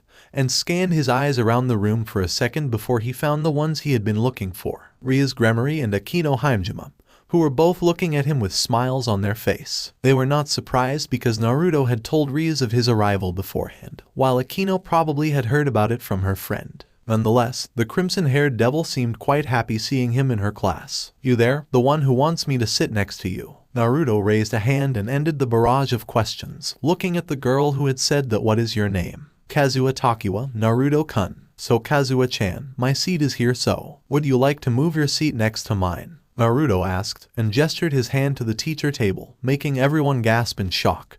Even Rias and Akino couldn't help but look at him in surprise. His casual outfit made it look like one of those transfer students who couldn't purchase an academy uniform in time, so no one paid attention to it. Class, from this day on, Naruto Uzumaki-sensei will be your homeroom teacher, the teacher introduced, causing the whole class to cry out in shock while Naruto was smiling and waving his hand at them. He will be teaching math and history, and because Takeda-sensei has too many classes this term, Uzumaki-sensei will be taking care of your PE class as well. Isn't that great? We will be spending a lot of time together. Naruto chirped while clapping his hand. Now pick up your jaws and start paying attention to what I said. We may be the same age, but that doesn't mean I will go easy on any of you, the blonde said, before he picked up a chalk and started writing his name down on the board. His first class started shortly after that. Break. Now if you'll excuse me, Naruto said as he began to back out of the classroom once classes had ended and lunchtime had come. I need to go check on my little sister, she's in the second year. He waved at them and walked out of the classroom, causing the students of his class to whisper to each other in excitement at the thought of their handsome, New teacher having a little sister. Naruto could see that news spread fast after that, as the students of other classes addressed him as teacher as well. The last time he had attended an academy as a teacher, he had used the disguise to look older, but because now he had Asia with him, it would make no sense to her if he used transform to turn into a version of his father or someone like that. It did not take it long for Naruto to arrive at Asia's classroom, not feeling surprised that his innocent little sister was in the same situation as he had been earlier that morning. Asia looked extremely nervous because of all the attention she currently getting from everyone. But as always, the former nun was giving them her best smile, which could brighten up anyone's day. Noticing Naruto, Asia raised her hand and waved at him while smiling brightly. Naruto let out a small smile and then did the same, making the students around her gasp and coo in excitement before they proceeded to ask Asia about her relationship with him. When the blonde was about to head in to save his sister and take her out for lunch, his cell phone gone off. Furious, Naruto picked up his phone and saw an unfamiliar number, but felt the need to answer it nonetheless. "Naruto Uzumaki here," Naruto said into the phone and then heard a familiar feminine laugh. "Surprise, Naruto-sama." Naruto looked at his phone for a second before pressing it back against his ear. One could almost imagine a smile she had on her face from the tone of her voice. "Grafia." His voice softened as he remembered the beautiful woman he met at that bar in Las Vegas. "How did you get this number? And what's with the Sama shit?" Naruto asked her with one hand in his pocket. When he first met Grafia, no matter how beautiful and special she had been, the blonde had thought she would be just another woman in his life. All that they had would be a little fun time together for pleasure, and then the next morning, they would be on their merry way. It had always been this since the day he understood the curses of immortality, so if anything he was a bit displeased that somehow Grafia had been able to get her hands on his number. Why the cold tone, Naruto-sama? Have you forgotten how you made me submit so easily that night? She let out a soft giggle, making Naruto smile a bit in return. "I'm not the one who asked for it. So, what do you want, Grafia? You think I wouldn't recognize myself in the newest volume of the porn novel Ika Ika Paradise series?" His eyes widened in surprise. "You've done an awfully good job at describing me, you know, Namikaze Minato." His eyes widened once again when he heard his father's name, which he was using to disguise himself as the current author of the series. "Actually, I don't know what you're talking about," he replied in a calm tone, knowing the most effective ways to handle the situation. He had been blackmailed by those who almost figured out his real identity in the past. Human with knowledge and intelligence far exceeded that of normal people, so he wouldn't feel surprised if Grafia turned out another one of them, even though he doubted she was someone like that. "Sorry to bust the bubble, but I am not the one you are looking for, and if that's all that you call me for, then goodbye. I don't have time to talk. Have a nice day." "Wait, Naruto-sama." Naruto knew she would say that. "I am actually hoping to have a talk with you. I guess this is important then," Naruto thought before saying. "So, where do you want to meet?" That night, when he hurried into the bar, Naruto immediately spotted the silver-haired woman, Grafia Lucifuge, who looked as stunning as he had remembered her to be. Grafia was drawing a lot of attention from everyone around her, mostly the opposite sex. She was beautiful and attractive, with her voluptuous body being emphasized by the sleeveless evening dress she was wearing, which had a rather low-cut neckline, showing off a generous amount of her generous bosom, and was split on the left side of her, showing off the smooth, creamy white skin of her killer leg and a portion of her thigh that peeked sensually from beneath her dress. "Damn," Naruto thought to himself as he made his way to her table, though he had to wonder why she wore such an expensive and impressive-looking dress like that for a situation like this. This could barely be called a date, and Grafia also had no reason to impress him. Unless, of course, she wished to complicate their relationship. Grafia looked up from the menu in her hands and let a warm smile form on her face as she saw the young man she was waiting for walking toward her. "Good evening, Grafia. I hope I didn't make you wait too long," Naruto said as he pulled as a waiter arrived and pulled the chair back for him, allowing Naruto to sit down and face the silver-haired woman, who had made him forget how to breathe for the first time in a very, very long time. "Oh no, of course not. I just arrived too," Naruto-sama Grafia said as she put the menu down and gestured to the bartender to come over. The two then placed their orders. Naruto kept his cool the entire time, while in truth he didn't feel like coming at all. Leaving Asia at home alone was one of the worst moves that he had made in a century. Sure, he had created multiple clones and assigned them at various vantage points around the house to protect her, but it did not make him feel any less anxious or worry. "So, what do you want to talk about?" Naruto closed the menu and finally gave his order to the bartender, who left with two others arrived to fill their glasses with wine for them. I hope it doesn't have to do with me being the current author of Ika Ika Paradise, Naruto said, not liking his own tone when he said the word current. I have only realized that only recently, Naruto-sama. You are the only one I know that can read people that well with just one meeting. Sex or not, Grafia answered with a small smile. Plus, the name on the book, Namikaze Minato, it's your father's name. This is the first time that you use his name. I do think this is the part where you can start telling me who exactly are you, Naruto said with a calm and collected tone, and Grafia didn't act like she was surprised by it either. She's just like Azazel then, someone who knew a whole lot about him but he knew nothing about them. Just recently I have had a rather unpleasant encounter with fallen angels and a group of exiled exorcists, who reminded me of one of those guys from Star Wars. Naruto made a light joke, but there was nothing funny in his tone. Although, judging from the look on her face, Naruto could tell that Grafia had already known what happened. Choose your words carefully, because I will hate to hurt that pretty face in any way that's not sexual. He finished like it was the most casual thing to say, making Grafia blush a bit. The services then returned with their orders, giving Grafia some seconds to think about what she would say to him. I'm a devil, Naruto-sama, a pure-blooded devil. Grafia introduced herself with a hand on her chest. I am the personal maid of Mistress Lucifer, one of the 4 leaders of the devil faction. Go on. Naruto nodded as he ate his meal, feeling familiarity towards the name Lucifer, but said feeling disappeared as soon as it surfaced in his mind. My mistress's full name is Riria Lucifer. As soon as Naruto heard Riria, a skull-splitting pain strikes, causing Naruto to wince in discomfort and massage his forehead. Naruto-sama, are you okay? Grafia asked in concern, but the blonde just raised a hand and shook his head. He didn't know why, but he had the feeling that he had forgotten something very important. Riria Lucifer, that name made him feel warm, but he couldn't remember anything about her. Sorry, it was just a little headache. Please continue, Grafia, Naruto said with a smile after he had regained his composure and looked back at Grafia. Yes, as I said, Naruto, Riria-sama is my mistress and one of the 4 leaders of the devil faction, with the title of Lucifer. She's formerly known as Riria Gremory. This information made Naruto's eyes widen a little. Ria's Gremory is her sister, isn't she? Naruto guessed. Ria's could be the daughter or someone related to Riria, but for an unknown reason, he had chosen sister as the possible relationship between them. Yes, Naruto, Rias-sama is Riria-sama's younger sister. She is the current heir to one of the most powerful devil households of the devil faction, the Gremory household.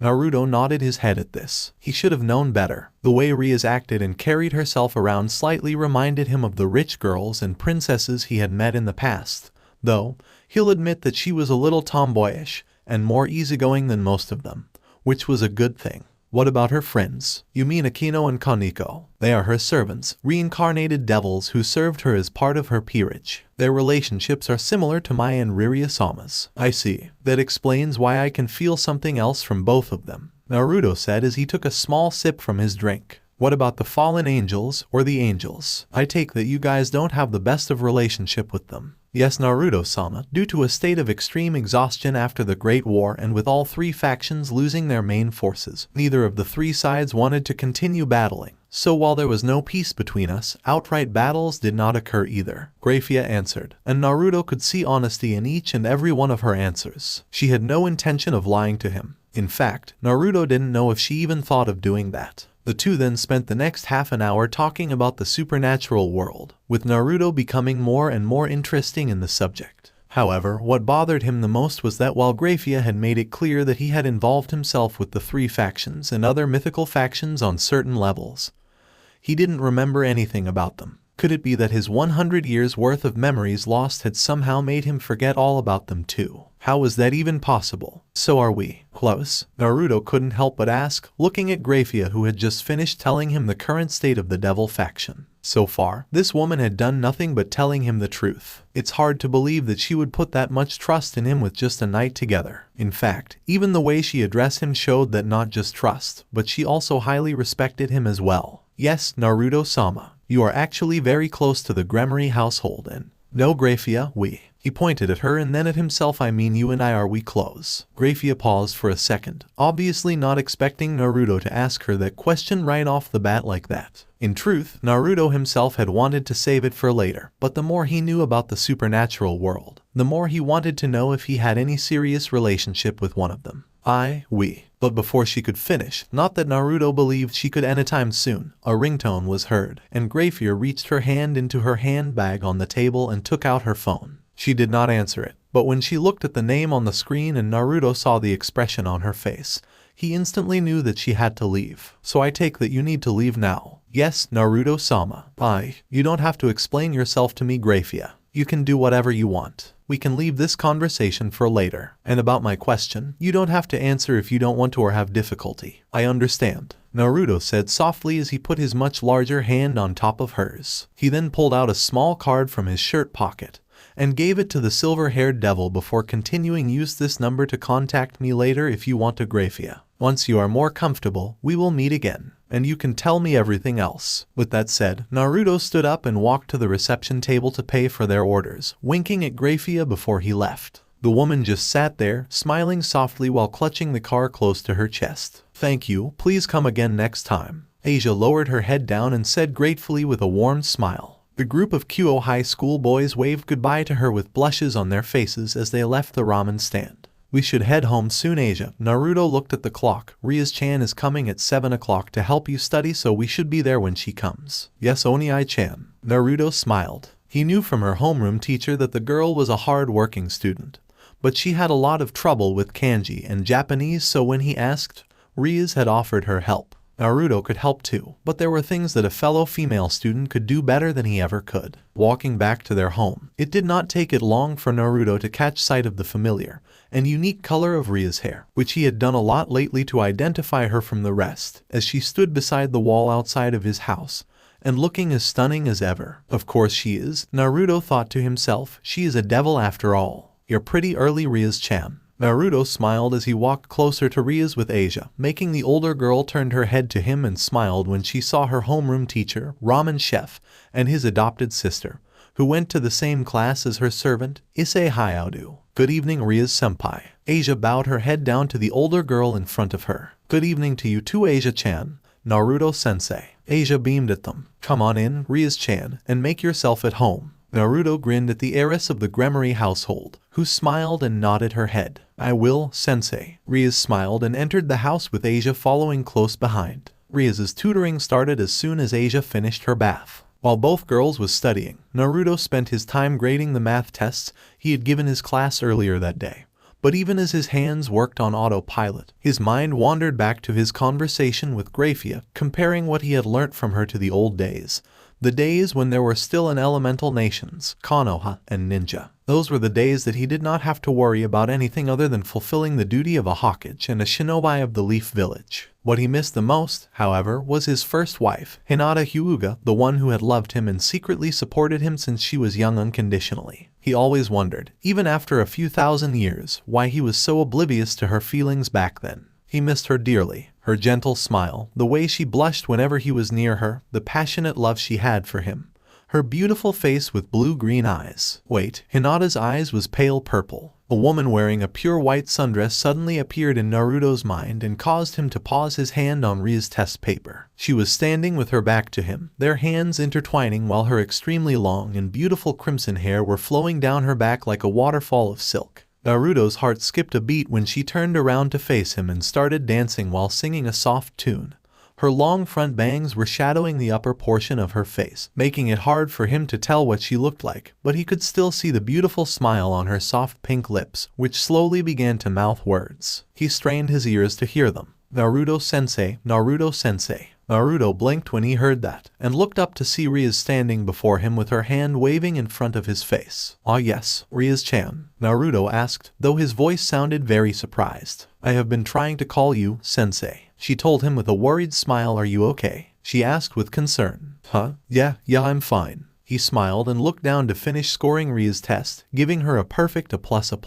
Good work, Rias-chan. The crimson-haired girl smiled at him before Naruto continued, hoping to change the subject. How's Asia? She did great, Rias said with a small smile. I think at the end of the week she will be able to read Japanese a little bit easier, though speaking fluently may take a little longer. Before Naruto could open his mouth, Rias had quickly continued. Asia is sleeping now. She was a bit tired, so I took her to bed after we finished. Thank you, Rias-chan. He grinned at her and stood up. Say, "You hungry? I will go cook some ramen." "Ramen? Just what do you normally eat, sensei?" Rias stood up and glared playfully at him. Ramen," the blonde answered with a forced chuckle. He actually didn't eat that much ramen anymore. It depended on his mood, so he always had enough ingredients for some ramen in the house. "Show me the kitchen, sensei," she demanded while rolling her sleeves up. "I will make you dinner." Before Naruto could protest, claiming it was inappropriate for a female student to do something like that for her teacher, Rias had left the living room to find the kitchen. Scratching the back of his head, the slowly followed the crimson-haired devil, though his mind was wandering back to the girl in his dream.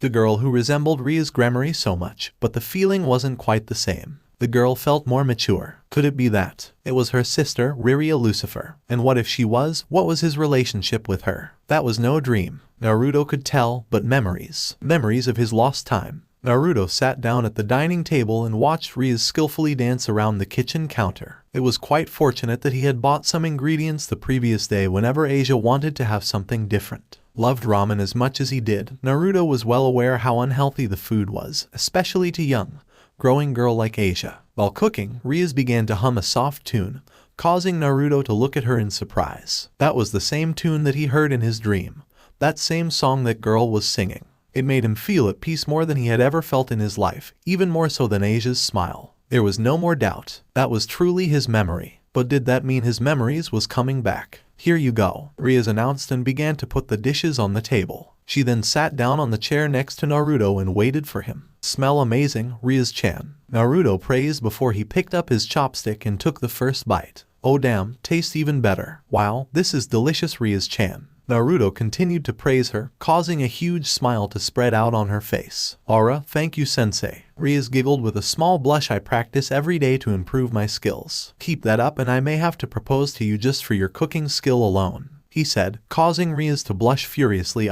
That came out wrong. "Anyway, you should eat some too, Rias-chan," he told her while chuckling nervously. After that, the two of them ate in a comfortable silence, striking conversations there and there, but nothing too important or serious to think about later. However, Naruto soon decided that he should get to know the young woman next to him, something beyond the information Grafia had told him, of course. "So Rias-chan, care to tell me more about yourself, like your family?" Rias looked at him in surprise before looking at the bowl in her hand. Bonding moment between a teacher and his student. Naruto nodded sagely in his mind as he waited patiently for Rias to answer him. "Well, sensei, you can say that I love my family dearly." Rias smiled, though her smile was a little sad. "Did something happen? You don't need to tell me if you don't want to." No, it's okay." She shook her head before taking a deep breath. "My family had engaged me to somebody that I don't even love, my own family." Naruto is shell-shocked. "Arranged marriage. I thought that was too old of a tradition to still be relevant," he asked. Now he understood why her emotions were always fluctuating even though she tried to act normal outside.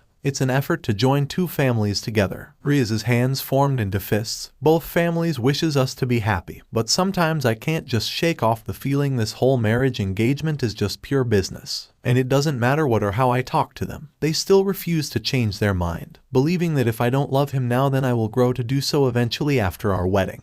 Even my beloved sister." Rias muttered the last part. "I guess if I wasn't a daughter of a rich and powerful family, I can at least find my love and then live a happy life like how I have always wanted to. I want someone to look at me as Rias, not Rias Gremory, the daughter of the Gremory household. That's why I moved away from my family and came to Japan, knowing everyone wouldn't know who I was and just looked at me normally." Tears formed at the corners of her eyes as she remembered all the heated arguments she had had with her family about the engagement.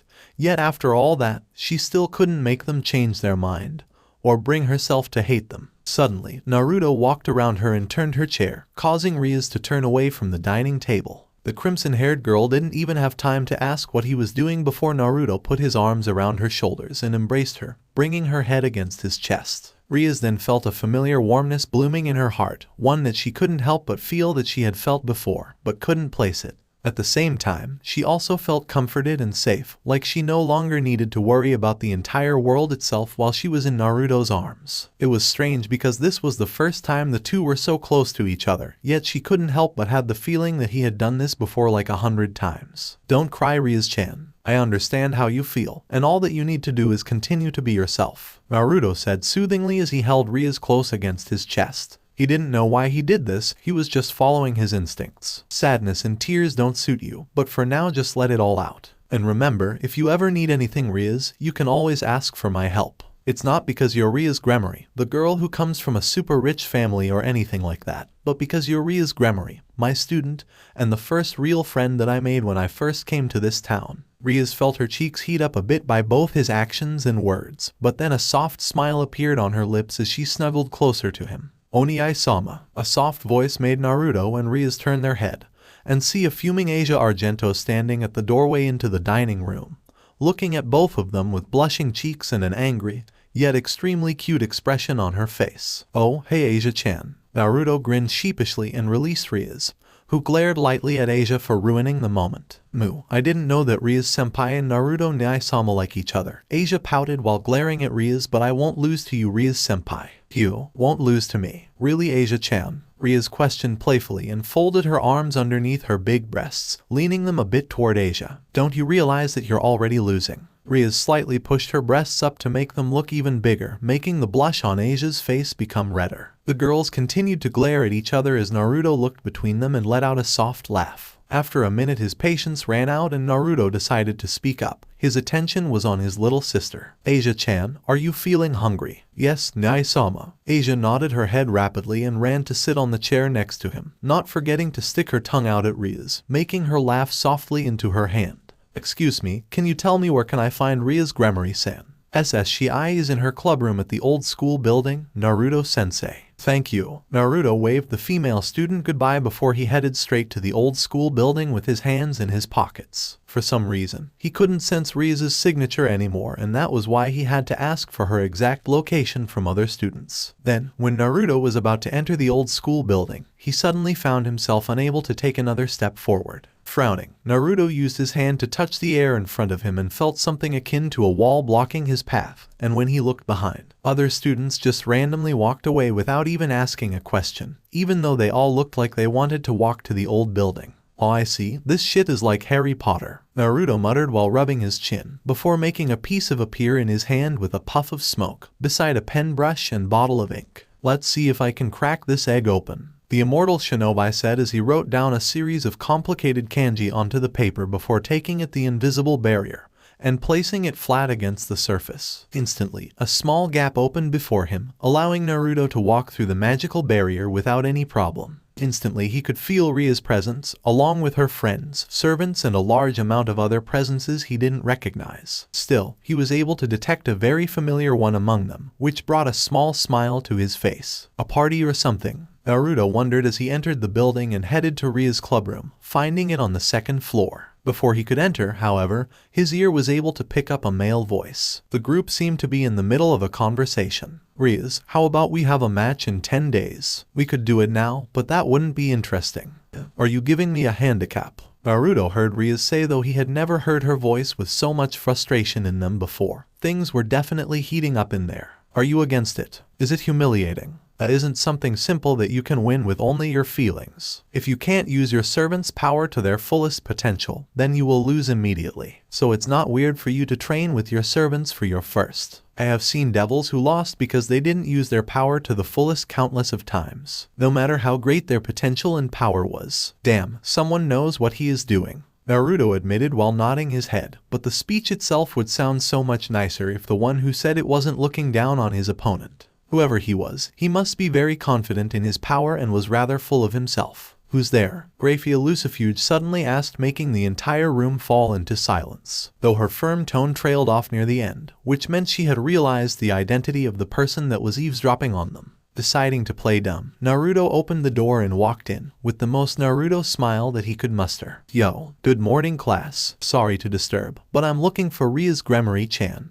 Naruto grinned while looking around the room like he was wondering how they were able to get so many cute and beautiful girls inside without anyone noticing, while in truth he could tell that they used magic to do so. "Oh, hey Rias-chan." He grinned broadly at the crimson heiress who was looking at him with her mouth agape. And Naruto-sensei. Akino was the first one who recovered by his sudden appearance. She, like everyone else, was wondering how he was able to get past the barrier around the old school building, which was cast by Graphia herself. Can I come in? Naruto's eyes landed on a tall man with blonde hair standing on one side of the room with 15 girls behind him, with beauty ranging from cute to downright gorgeous, though nowhere near the level of his friends. The blonde man was wearing an expensive-looking suit with his chest exposed a little. He was looking at him with disgust in his eyes. No, yes, Rias and Grafia then turned their heads to look at each other, a frown appearing on both of their beautiful faces. Grafia, he is my guest and this is my clubroom. Also, he is a teacher of this school, so Naruto-sensei can come in if he wants to, Rias said clearly. Unfortunately, Aju-sama, this matter isn't for an outsider to hear, Grafia said with a chilling tone to Rias before turning her head to Naruto, her face devoid of any positive emotions. So Naruto-san, can you please leave this room immediately? You can come over later. Holy shit, she's cold.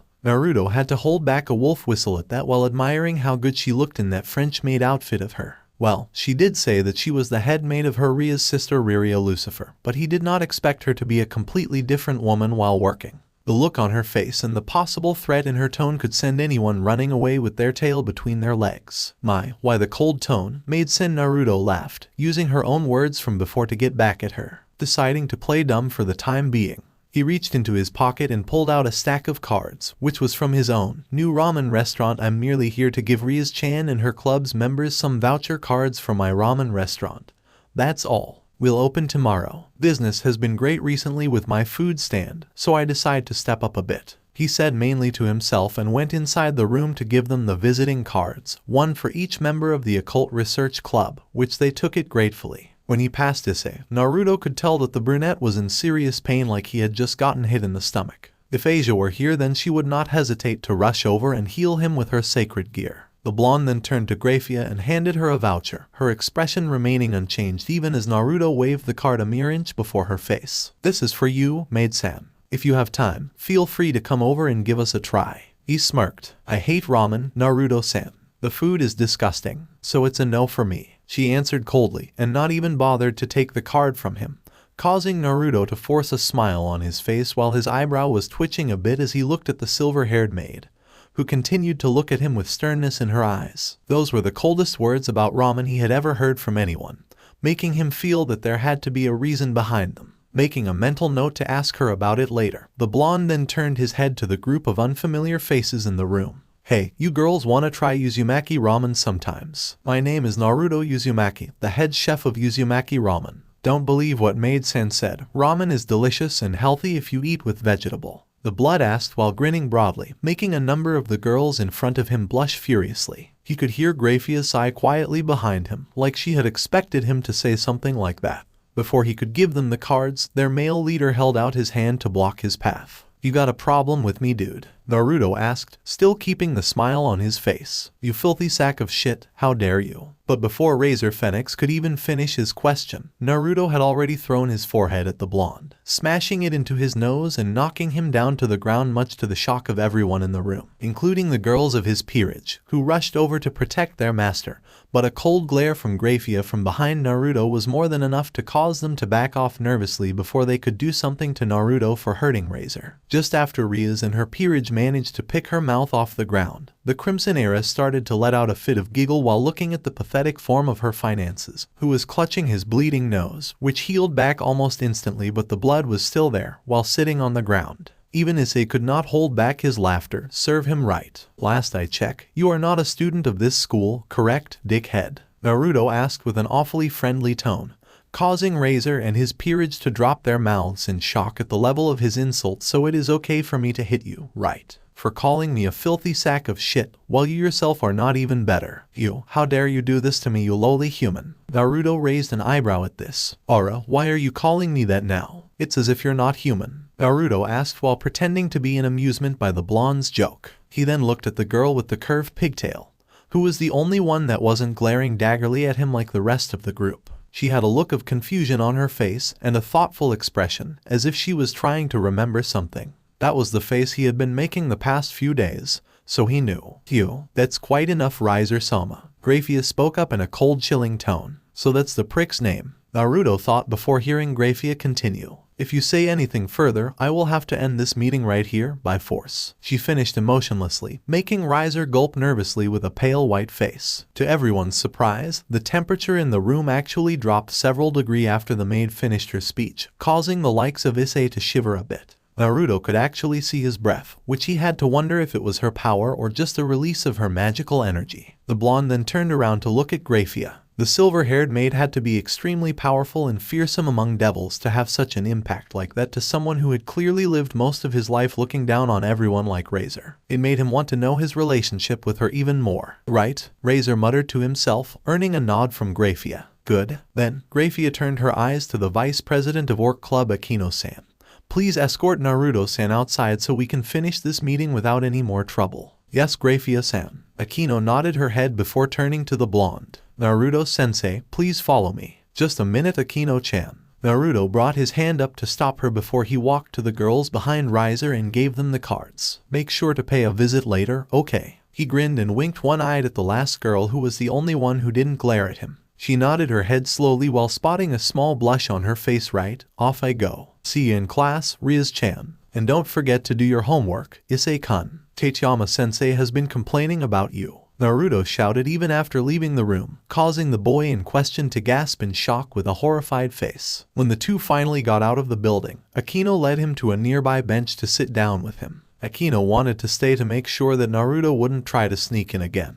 But mainly she wanted to spend some time to get to know her homeroom teacher better, who had originally caught the interest of her king and best friend. His name just happened to appear in every conversation the two had had recently. So, who was that guy? Naruto asked while shuffling the voucher. He is Riser Phoenix, Akino informed him. Butchu's fiancé. Naruto nodded his head in understand. If that was finances, then there was no surprise why she was so against the engagement. Don't tell anyone I say this, but a man like him really needs to remove that stick from his ass soon, Naruto said, causing Akino to giggle softly into her hand. Reaching into her skirt's pocket, Akino then pulled out the voucher with the 30% discount Naruto had given to her. So, no longer a humble small ramen stand owner, Naruto-sensei. Yeah, like I said, business has been really good recently. He chuckled. I mean, it's not surprise at all when I have a cute little angel as my waitress and two beautiful girls, who happen to be the two most popular girls around these blocks, visit my stand daily. He praised, making a pink hue dust Akino's cheeks. She had heard from Rias and had a feeling herself that Naruto was really good with words,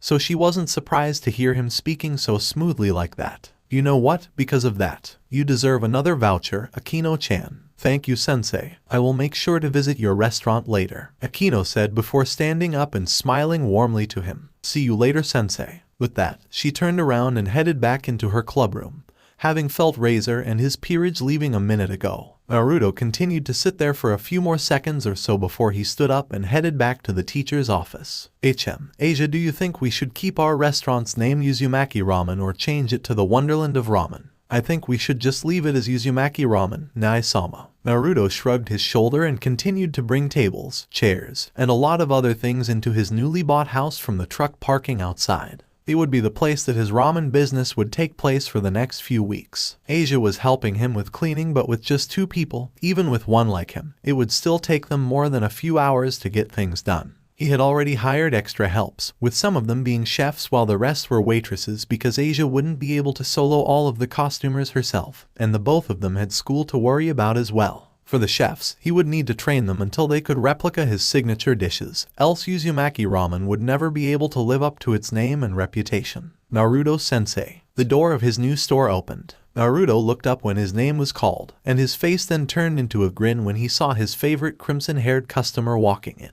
Ohayo, Rias-chan. Naruto greeted Rias cheerfully. Hello, Rias-senpai. Asia bowed her head with a small smile, holding the broomstick in her hands. Hey Asia-chan. Rias waved slightly to her before turning back to Naruto. Naruto-kun, can I talk to you in private for a sec?